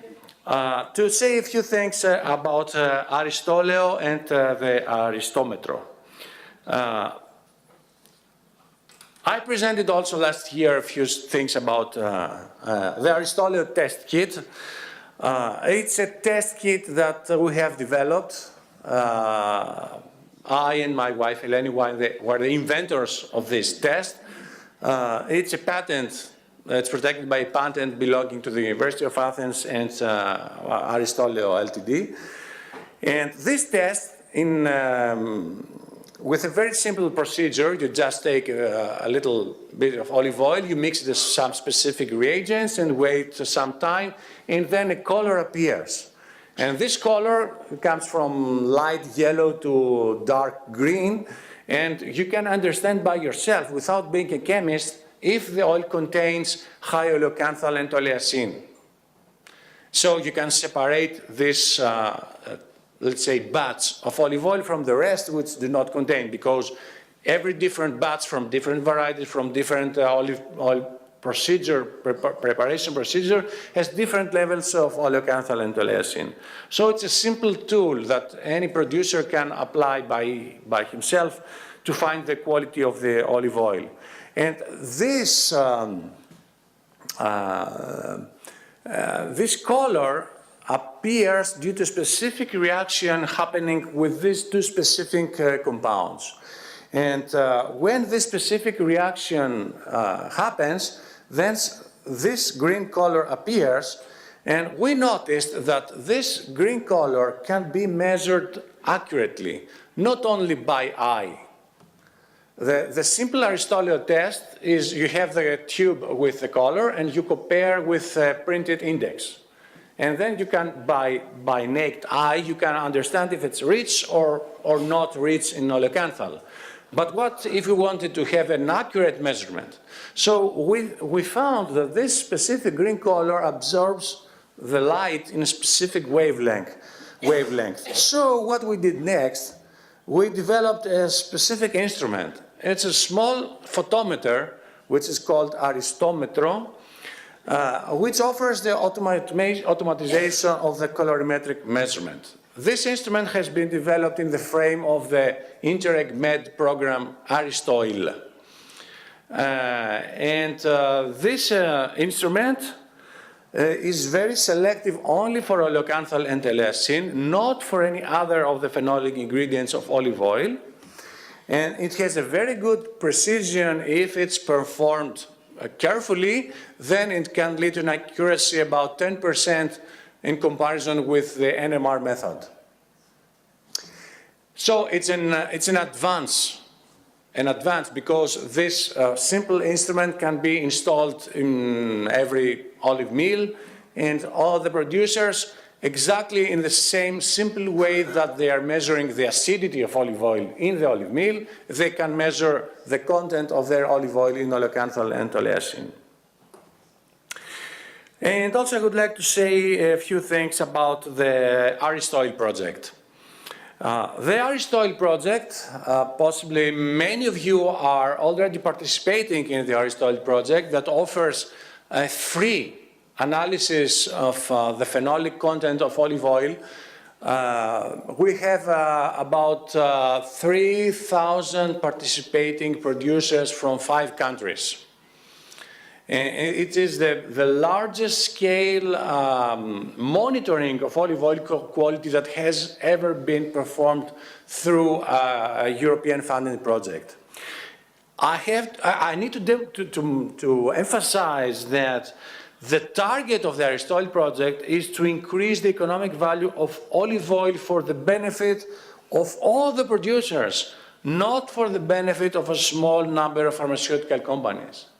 As you already have understood, there is a very big potential of these compounds for a pharmaceutical application. But our target is to help all the olive oil producers, not the big pharmaceutical companies. Our target is to educate and assist the producers and millers to make olive oil with increased health protecting properties and to offer certification to every producer in the Mediterranean that is interested for the health claim of olive oil. During the last year, we analyzed 2,000 samples. More than 1,000 was coming from Greece, 500 from Italy, and also we had samples from Croatia and about more than 100 samples from Cyprus. We have created a very, very large database, and also we will create a map showing which place in all around the Mediterranean produces which type of quality of olive oil. And we have also investigated several parameters that are responsible for the final product, like the malaxation time, the temperature, the harvest time, etc. What we found about Cyprus, we found that 60% of the olive oil samples that were analyzed achieved to have a health claim. 15% of them had a level of higher than 500 milligrams per kilogram. And the most important finding is that the Atsas olive oil sample contained the highest oleocanthal content among all the 2,000 samples that we analyzed in Athens and the 1,000 samples that were analyzed in Cordoba in Spain. So in total of 3,000 samples analyzed from this harvest season, the highest oleocanthal content was from Cyprus. Just to have a comparison, from Italy, 55% achieved to have the health claim. The average of all the Italian samples were around 300 milligrams per kilogram. From Croatia, we had a very, very surprising result because almost all the samples achieved to have a high phenolic content and a health claim. And to mention something about also for Greece, we analyzed 1,266 samples, and among them the 71% achieved to have a health claim, showing that it's a very, very strong weapon for the marketing of high quality of olive oil. The highest phenolic content in the Greek samples was achieved to be around 3,000 milligrams per kilogram. And again, it was from the Kalamata variety. Talking now about varieties, what we found that there's a very, very big variation among the different varieties. The highest phenolic content was achieved from the region of Arcadia in Greece, where we had the Olympia variety. And you can see the average was higher than 1,000 milligrams per kilogram. We have even high concentration in local varieties from Zakynthos or from Corfu, from Chalkidiki, and also from Athinolia and Koroneki, but not high concentration of varieties like Manaki or Megharitiki. So there is a very big variation among the different varieties. It is something that we need to know. Again, the highest oleocanthal content was achieved in the Kalamata variety. A few words now about the impact of harvest season and malaxation time. You can see here we have the same trees in the same orchard. We chose 4 trees. And every 3 weeks we were harvesting the olives and we were producing the olive oil in the laboratory. What we found that in November, the highest phenol content was 1,400 milligrams per kilogram, while in February, this concentration dropped down to less than 100 milligrams per kilogram. So the harvest season has a tremendous impact.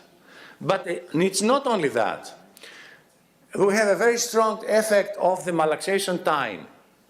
We made malaxation for 15 minutes up to 90 minutes. What happened to the sample from November? 15 minutes, the concentration of phenols was 1,400 milligrams, but after 1.5 hours, this content dropped to half. So this is a guideline for the future. If you want to have a high phenolic olive oil, you should reduce the malaxation time. But have in mind that if you reduce the malaxation time, you may lose oleocanthal because the trend is opposite. The longer malaxation, you have a higher oleocanthal.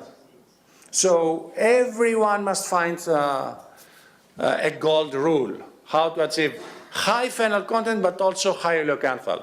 It's not an easy task, it's quite complicated, but it is a fascinating future.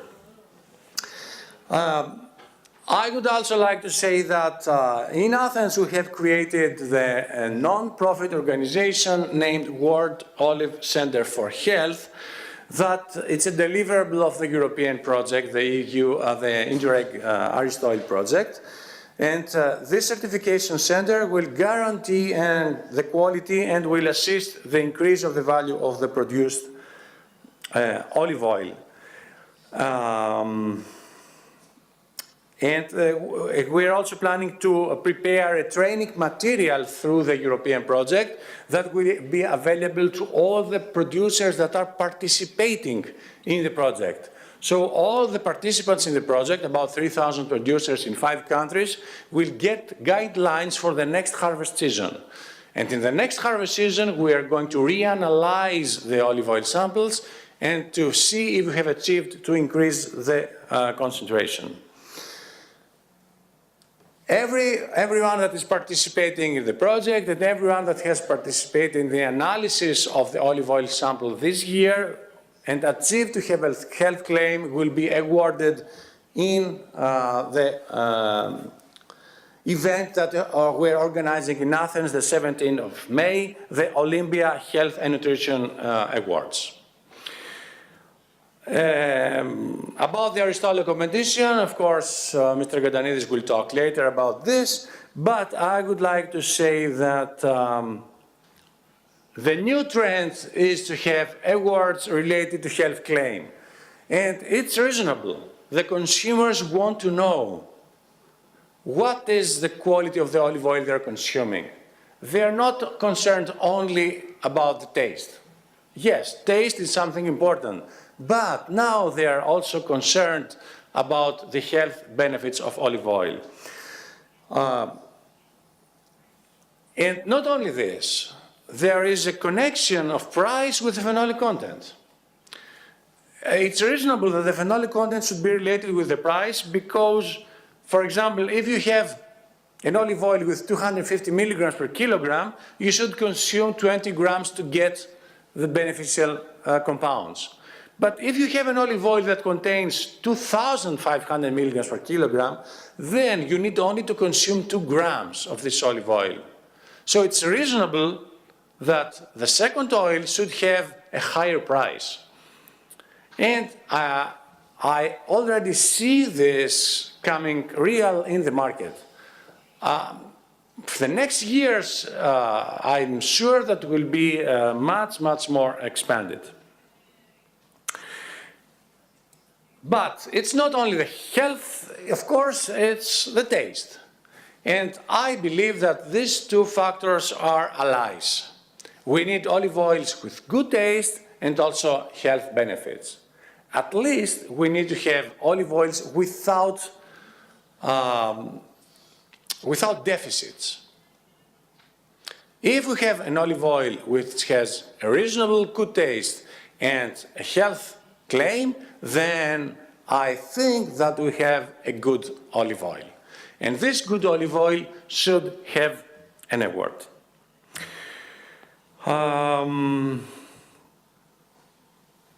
Almost last slide. We have some clinical studies in progress. Today we have 3 clinical trials with specially selected Greek oils that are in progress. Against cancer, with multiple myeloma, against Alzheimer, and against platelet aggregation. The 2 first ones are performed in Greece. The 3rd one is performed in the United States. For the first time, the American state decided to fund a large-scale clinical trial, human clinical trial, with high oleocanthal olive oil for the protection from platelet aggregation. And this is something very new. It happened just 1 month ago. From all this, you understand that Our target, our ultimate target, is to collect sufficient clinical data to transform the high phenolic or the high oleocanthal olive oils from healthy foods or food supplements to what we call herbal medicines. Don't forget that olive oil is a juice. The juice coming from a fruit. And having that in mind, we can understand that olive oil is a herbal medicine. And after this, we want to demonstrate the effectiveness and safety of the pure active ingredients like oleocanthal in humans. And the ultimate target is to provide real new drugs coming from olive oil.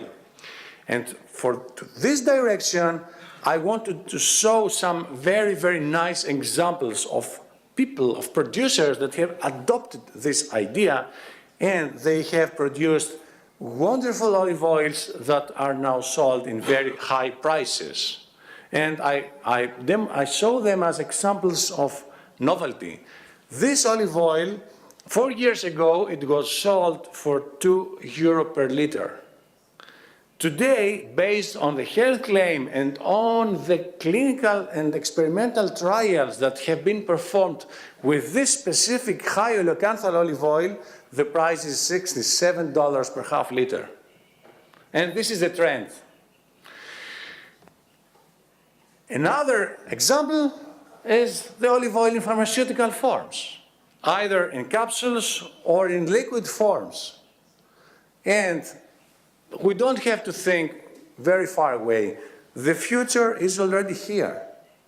And the last one here is the first Greek olive oil that is recognized officially as a food supplement by the National Drug Authority in Greece. So, some years ago, we started with a nice idea. After all this effort, we're proud to say that we achieved to bring the olive oil from the kitchen to the pharmacy store. And we feel very proud for this. And I have to recognize the very, very important contribution of Ethan and Marilyn to this. Without you, maybe all this journey would be very different. And I and Eleni will thank you so much for this.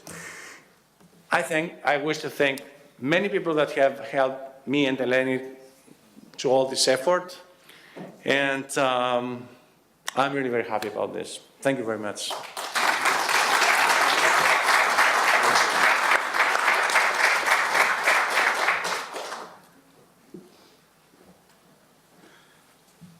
Okay, thank you, Ms. Margaitis, for the compliment. I don't think I deserve it, but thank you anyway. Well, I'll tell you the story how I met Margaitis, and then we'll go for lunch. In 2011, Marilyn and I came for a vacation to Santorini. We're coming. And before we left Canada, I met an old friend and told him I was going to Greece. He says, "Oh, you have to find me some olive oil." I said, "Why?" He says, "Because I work with this company and we want to bring it into Canada and then ship it out to China. But it has to come to Canada first." I said, "Okay, how much do you want?" "As much as you can get me." I said, "Yeah, okay, sure, I'll look for it." So I came to Greece. We went to Santorini, went to visit my family. And when I went back, he says, "Well, how'd it go?" And I said, "Oh, I couldn't find any. It's sold out. It's so good that you can't sold out." Because I never looked for it. I wasn't really interested. So yeah, I said, why do the Chinese want olive oil? He said, "Health benefits." I said, "Health benefits?" He said, "Yeah, well, what kind of health benefits?" So that's when I started looking for the health benefits of olive oil, because at the time, I was in the process of writing a book, which I finished the first 2 stages, which was about basically kind of biographical, autobiographical experiences in my life that I see as related to certain ways of living that mimic ancient Hellenic consciousness. So there was, the first 2 was some recipes for physical training, because I studied statues, Greek statues a lot, and managed to try to find the exercises and the movements they did in order to create those bodies, because they weren't a fantasy. They didn't create them in their mind. They were actually people that looked like that. And recently, it's been acknowledged by Ida Rolf and many doctors that those is the ideal physique. Like the muscle development was exact. Those people did exist. So how did they get those bodies? And what kind of conscience has created their ability to discover the exercises and to train that way. And then also recipes for thinking. What was the recipe? How did they think? What was the mode of thinking and perceiving reality? So the last part of the book was recipes for nutrition, which I left that for last because it wasn't much of an interest to me. But I thought, okay, I'll do it. But there must be something there too. But I wasn't really that aware of it back then. So when he said health benefits of olive oil, I said, aha, nutrition, right. So then I started studying it, and that's how in 2012 I came upon the research of Dr. Magatis, and that he had developed the NMR method to measure each polyphenol in olive oil. And his findings were that Greek olive oils were rich in polyphenols. So then I came to Greece and met him, and that's how this all began. So my idea was to come to Greece and do some nutritional studies and write the book, and then kind of become a writer and living on an island, just writing leisurely. And here I am working, selling olive oil, doing research and running around, and very busy. And so it's all Magatis and Dr. Meliu's fault. Put me to hard work. So anyway, it's been a joy so far, and truly it's been an honor, and I'm humbled really by. I can't tell you how I feel when I saw the Atzas olive oil being consumed. Actually, that's probably wasn't the Atzas olive oil, because he wouldn't have swallowed it so easily.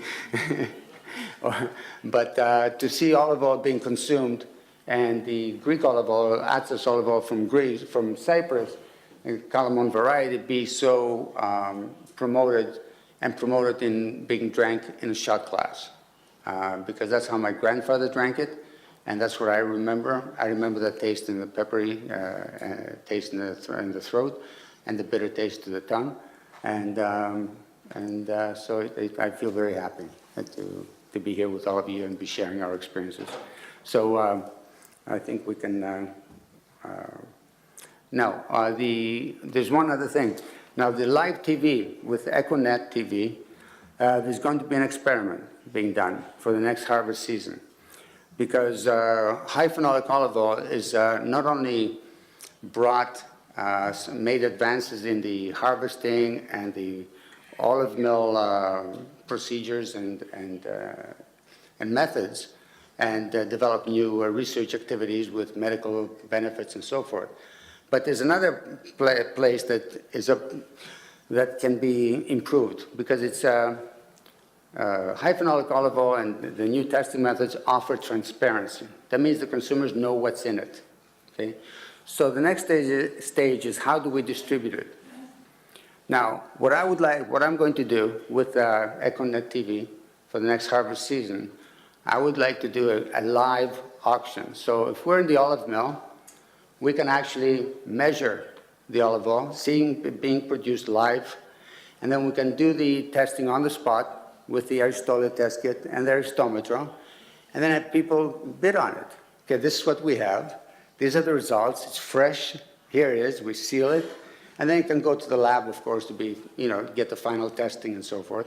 But it would be interesting to have a direct effect and direct relationship between the producer and the consumer. So even if you have a small quantity, 50 kilos, here it is, it's got 1,000 polyphenols or 1,000 lecithin, and it can be sold on bidding, live bidding, on live TV. So we're going to try that. So Eleni's going to speak about EchoNet TV for a couple of minutes. And it's a Cypriot company. I'm very happy to be associated with them. Thank you, Thanasis. Oh my God. quite hard for me. Καλησπέρα σας. I'm Eleni Petrogianni. We are social media. Usually we are like torturers. Yes, we are. But how we can spread and share this amazing information, thank you very much. It was like a live education. Thank you very much. It's a necessary tool, the information, so we are doing social media.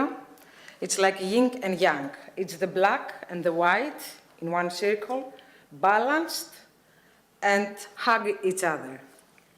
I'm honored to be here today, not only as a representative of Econet TV, but also because of my personal concern of the human health. I would like to thank Athanasios Gondanidis for this invitation and his crew for their hard work in the realization of this project. The need of information, as well as the lack of an environmental awareness tool, led to the creation of Econet TV, an environmental web channel, which happened to be the first of its kind in our island, Cyprus. Eleftherios Asteris is the Econet TV founder. He grew in Greek nature, olive trees, and he inspired the development of the 3R: reduce, reuse, recycling. He worked in energy-saving jobs and attended many environmental events. He is also the founder of the Things Green, a company which focuses on the tree planting, use a pioneer watering system, which save water, and of course related environmental activities like material recycling, makes new teams for volunteer of environmental actions, cooperate with existing teams and other things. Econet TV, it's a means to express his environmental concern in a long run to create a legacy for future generations. Our goal, as you understand, is to inspire the environmental awareness and of course to inform about the actions and the new technologies that we can use coming for public and private entities. We build a relationship of sincerely with our audience. We came into direct contact with them through events, through conversations, and realized what we can do as a community inside, outside the Cyprus, all over the world. What we do, we host and present documentaries for all over the world, live broadcast, events of environmental actions, environmental news in Greek, in English, Russian. We broadcast online in 5 platforms that is compatible with any PC, Android, tablet, etc. Also in the middle of our website and the app of the channel. It was daily audience and traffic to thousands of people. As a living organism, we have been here just for a few months. So what we have to say, the only way through, it's through. We invite you to join forces to leave a living planet to our kids. Thank you for your attention.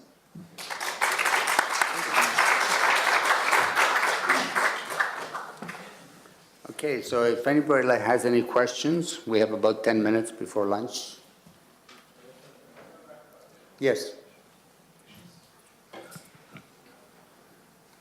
Σήμερα ακούσαμε για το θαύμα που λέγεται ελαιόλαδο.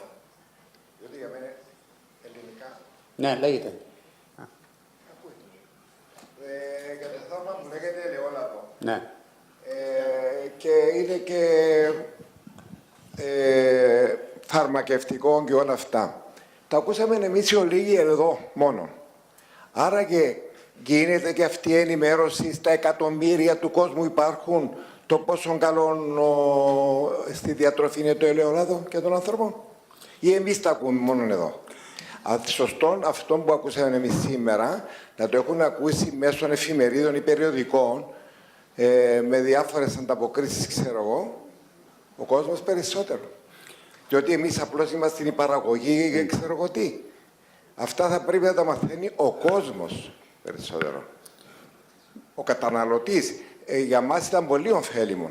Πολύ καλό. Όμως, εάν κοιτάξεις, θα το πω έτσι, χοντρά. Κάποιες γυναίκες μην τρώεις ελαιόλαδο, δηλαδή, διότι θα παχύνεις. Τώρα... Αυτά ακούσαμε τόσα καλά, τα οποία πρέπει να τα προβάλλετε περισσότερο προς την κοινωνία έξω παγκόσμια. Ναι, συμφωνώ. Ευχαριστώ πολύ. Ναι, ναι. Δεν ξέρω αν ήσασταν εδώ στην αρχή που παίξαμε την ταινία από το NBC TV στην Αμερική. Αυτή την εκπομπή που έδειξε το κυπριακό το λαιόδα από τον Ατσά, ναι, το πίνουμε ναι, το σφινάκι, αυτή την είδαν 4,5 εκατομμύρια άνθρωποι, Αμερικάνοι το πρωί. Τουλάχιστον και παίζεται συνέχεια. Αυτές είναι οι ενεργειές μας και αυτή είναι η φιλοδοξία μας να το προωθήσουμε σε όλο τον κόσμο και βεβαίως, συμφωνώ. Yes, I agree. We're going to promote it worldwide. Yes, it's live. We're live. And this is, και αυτό το συνέδριο είναι ζωντανή αναμετάδοση αυτή τη στιγμή. Το παίζεται, μπορεί να το δει οποιοδήποτε από όλο τον κόσμο.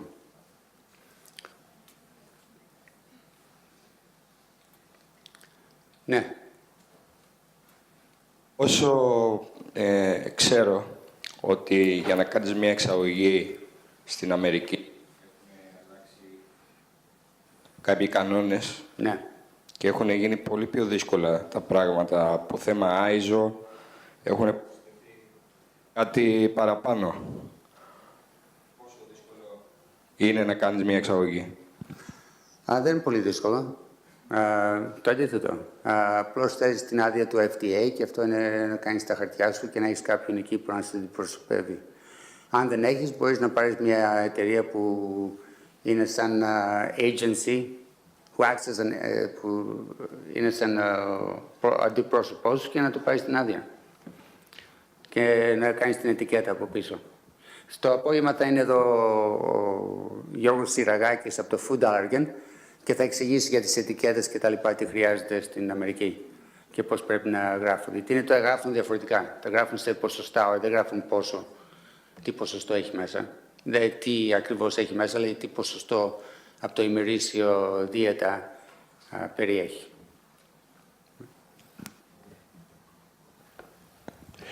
Is there a limit to the amount of oleocanthal that one can use? We don't know. They've done some toxicity tests on hydroxytyrosol. Because hydroxytyrosol and tyrosol, they get lots of it because they have it from the wastewaters of olive mills. So they extract it and make it into pill form. So they did a lot of toxicity tests, and they reached beyond 2 grams. There's no toxic effect. I mean, but to have 2 grams of hydroxytyrosol, which is the simple form of phenolic compounds found in olive oil, you'd have to consume, if an olive oil had 2,000 milligrams of hydroxytyrosol, you'd have to consume the whole bottle. You know, so it's not something that would be advisable to drink a whole bottle. Mm-hmm. I mean, if you drink 3 liters of water in 1 hour, you will die. So water is toxic as well. In a sense. And the 2 milligrams is essential for all the health benefits of oleocanthal per day. No, it's 5 milligrams. 2 for 2,000 oleocanthal. Sorry? 2 mg, if I recall correctly. It's 5 milligrams. Yes, 5 milligrams. And total phenols, not just oleocanthal. But sure, if you have oleocanthal, it's even better. But yes. Yeah, no, it's for 2 grams of olive oil, if it contains 2,000 polyphenols per kilogram, that's all you need is 2 grams. But interesting thing we found, and there'll be clinical trials being done because somebody mentioned about women don't want to get fat, so they don't want to eat too much olive oil. We have found just from anecdotal evidence from women consuming olive oil, high phenolic olive oil, the same way that they showed on NBC today, about 25 to 40 grams in the morning on an empty stomach, and not drinking anything for half an hour, which is what is used in clinical trials to make sure it's absorbed because properly in the digestive system. Because if you drink something afterwards and it comes in contact with the olive oil, they change forms. So this way they go right into the stomach and are absorbed as they are from the oil itself without having any water or juice or lemon or something else with it. What we found, a lot of them lose weight. So although nothing else changed in their diet, they just added 500 calories, 400, 500 calories to their diet, and they actually lost weight. And I think it is, and there'll be clinical trials done on this because it's a very fascinating effect, because who doesn't want to lose weight? Because it's easier to add something to the diet than take it out. So if it's found that high phenolic olive oil, by adding it to the diet, you lose weight, then it's tremendous marketing advantage.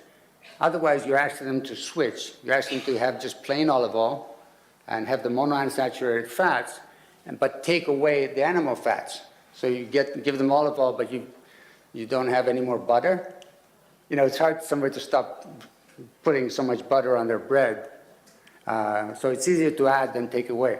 So I'm sure there'll be more information about this, but I think, from my personal experience, is that partially it's because you lose some of your appetite, because you have it first thing in the morning, and it really does, it helps with elimination, first of all, which is originally, that's how olive oil was sold in pharmacies in the West 40, 50 years ago. It wasn't found in supermarkets.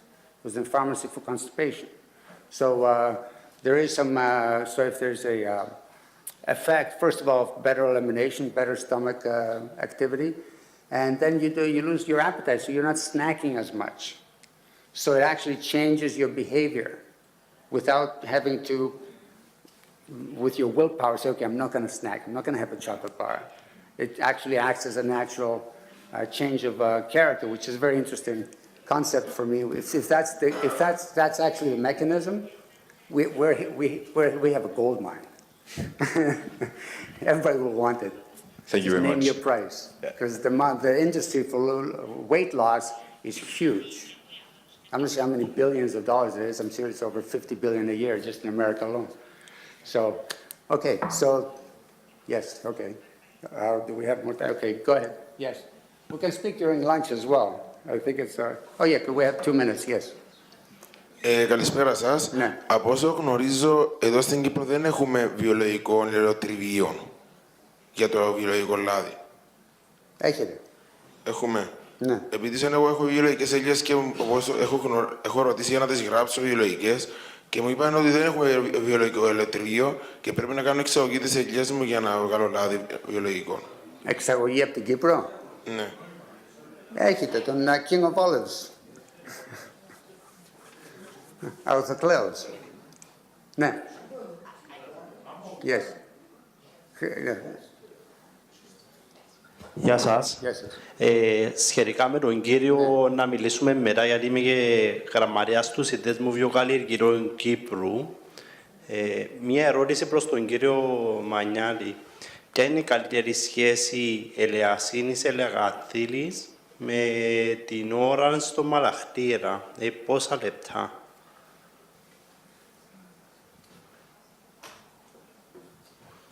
Λοιπόν, είναι ένα φαινόμενο το οποίο δεν είναι απλό να το περιγράψουμε, γιατί διαφέρει από ποικιλία σε ποικιλία. Εμείς αυτό που έχουμε σαν δεδομένα είναι από δύο ελληνικές ποικιλίες που τις έχουμε μελετήσει πολύ αναλυτικά, που είναι η κορονέικη και η αθηνολιά. Σε αυτή την περίπτωση έχουμε δει ότι η μέγιστη περιεκτικότητα σε ελαιοκανθάλη επιτυγχάνεται στα 45 λεπτά μάλαξης. Μετά συνήθως αρχίζει να πέφτει. Πριν τα 45 λεπτά, ιδίως πριν τα 30 λεπτά, είναι αρκετά χαμηλότερη. Κάπου μεταξύ 30 με 45 λεπτά αρχίζει και γίνεται το μέγιστο και μετά αρχίζει και μειώνεται. Υπάρχουν όμως άλλες ποικιλίες, όπως είναι η λιανολιά της Κέρκυρας, όπου ήδη στα 15 λεπτά έχουμε φτάσει στο μέγιστο της ελαιοκανθάλης και μετά αρχίζει και πέφτει. Άρα η απάντηση εξαρτάται από το τι ακριβώς ποικιλία έχετε. Ας πούμε για τις κυπριακές ποικιλίες, για την κυπριακή ποικιλία δεν έχει γίνει ποτέ καμία ειδική μελέτη πάνω σε αυτό το θέμα. Αυτά σιγά σιγά θα εμπλουτιστούν όλες οι βάσεις δεδομένων που φτιάχνουμε με όλα τα δεδομένα για όλες τις κυρίαρχες ποικιλίες για να βγουν σιγά σιγά οδηγίες για όλες. Αλλά έχουμε ξεκινήσει με τις πιο εκτεταμένες. Εντάξει. Ευχαριστώ. Μαγιάτη, υπάρχει κάποιο μηχάνημα που να μετράμε στη μάλαξη τα επίπεδα ελαιοκαθανής? Την ώρα που γίνεται η μάλαξη, όχι, αλλά αυτό που μπορούμε να κάνουμε είναι με το που βγαίνει το λάδι, απευθείας μπορούμε να το μετρήσουμε με το αριστόμετρο. Είναι μια διαδικασία που κρατάει περίπου 20 λεπτά. Άρα μπορεί κανείς να κάνει μια δοκιμή, ας πούμε, ανά εβδομάδα, να δει ανάλογα με την ωριμότητα του καρπού, να ξέρεις τι χρόνο χρειάζεται κάθε εβδομάδα για να πετύχει την μέγιστη αναλογία. Θερμοκρασία. Λοιπόν, η θερμοκρασία. Τελικά διαπιστώνουμε ότι ο κανόνας που ακολουθούμε τους 28 βαθμούς φαίνεται να επιβεβαιώνει ότι όντως είναι καλός. Υπάρχει μια περίπτωση, αν ανεβάσουμε λίγο τη θερμοκρασία, δηλαδή 31-32 βαθμούς, να επιταχύνουμε την παραγωγή της ελαιοκανθάλης, να πάμε λίγο πιο νωρίς. Αλλά εκεί κινδυνεύουμε να αρχίσουμε να χάνουμε τις άλλες φαινόλες πολύ πιο γρήγορα. Αν πάμε σε πολύ χαμηλή θερμοκρασία, δηλαδή στους 20-22 βαθμούς, εκεί όλα καθυστερούν πάρα πολύ. Δηλαδή, εγώ θα έλεγα ότι δεν ενδείκνυται η πολύ ψυχρή έκθλιψη, αν θέλουμε να φτιάξουμε λάδι σε φαινόλες, υψηλώς σε φαινόλες. Δηλαδή, χρειάζεται μια σχετική θερμοκρασία για να ενεργοποιηθούν τα ένζημα, για να μπορέσουν μέσα σε 30 λεπτά να έχουν φτιάξει την ελαιοκανθάλη. Αλλά και εκεί πάλι είναι θέμα ποικιλίας. Και έχουμε, φανταστείτε, μόνο στην Ελλάδα υπάρχουν 100 καταγεγραμμένες διαφορετικές ποικιλίες. Βέβαια το 70% είναι κορονέικες, άρα εκεί είναι τα πιο σημαντικά συμπεράσματα. Η υπερξεργασία διφασικού με τριφασικού έχει γίνει μέτρηση στα δείγματα? Πολύ ενδιαφέρουσα ερώτηση. Συγγνώμη λίγο. Στα δείγματα αυτά που πήρατε, πόσα δείγματα ήταν από διφασική υπερξεργασία και πόσα από τριφασική? Τώρα δεν το θυμάμαι απ' έξω, αλλά έχουμε καταλήξει στο συμπέρασμα ότι αν συγκρίνουμε 2 φάσεις με 3 φάσεις, μπορεί να έχουμε έως και 50% βελτίωση των φαινολών όταν είμαστε σε 2 φάσεις. Δηλαδή η χρήση νερού στο μαλακτήρα ή στο ντεκάντερ οδηγεί σε απώλεια φαινολών που φεύγουν στα απόβλητα. Και αυτό είναι κυρίως πρόβλημα στο τριφασικό ελαιοτριβιό. Και αυτό το αναφέρω γιατί το 12 που είχαμε στείλει δείγματα, δουλεύαμε επεξεργασία τριφασικιά. Και αυτή τη στιγμή έχουμε γυρίσει εδώ και 2 χρόνια διφασική επεξεργασία και είναι διπλάσια σε πολυφαινόλες. Ναι. Αυτό είναι ένα πολύ σημαντικό στοιχείο, πραγματικά. Παρακαλώ. Για τις φαινόλες και όλα τα άλλα τα ωφέλιμα του ελαιόλαδου, παίζει ρόλο το υψόμετρο που είναι φυτεμένο το δέντρο και οπωσδήποτε όχι μόνο το υψόμετρο, αλλά και το περιεκτικότητα του σε το χώμα τι περιέχει. Λοιπόν, αυτό... Νομίζω, έχω την εντύπωση, είναι το πρώτο. Ναι.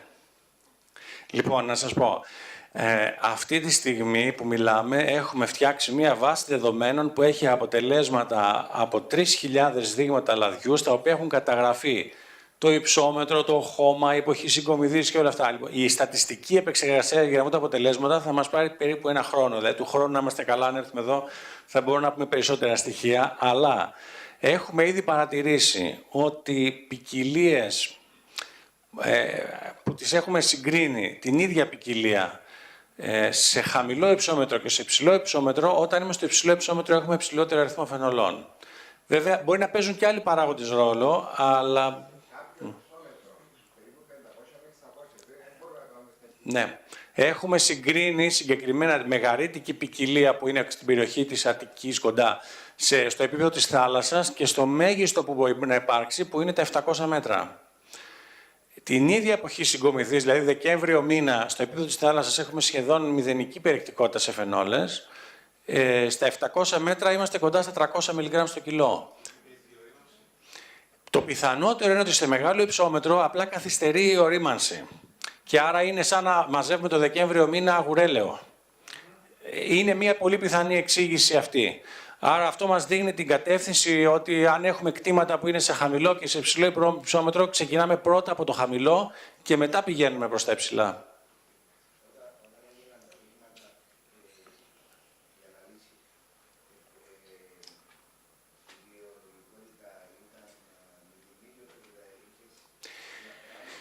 Λοιπόν, έχουμε συγκρίνει ελαιώνες οι οποίοι είναι από τον ίδιο καλλιεργητή, την ίδια ποικιλία, την ίδια εποχή συγκομιδής, που είναι βιολογικά κτήματα και μη βιολογικά κτήματα.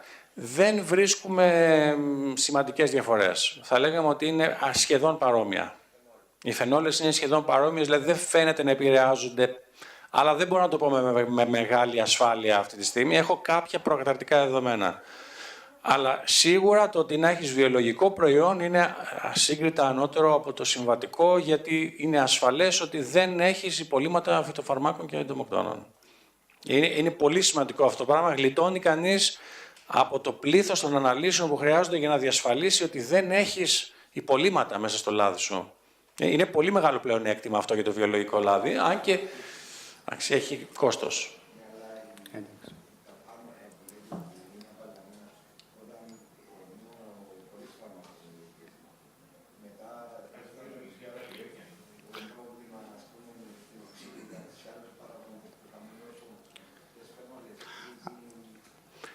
Επίδραση φαινόλες δεν έχουμε δει. Επίδραση στην οξύτητα πιθανώς να υπάρχει, γιατί αν δεν έχεις, ας πούμε, πλήρη αντιμετώπιση του δάκου και λόγω του ότι είναι βιολογική καλλιέργεια έχει αυξημένη δακοπροσβολή, εκεί θα ανέβει η οξύτητα. Αλλά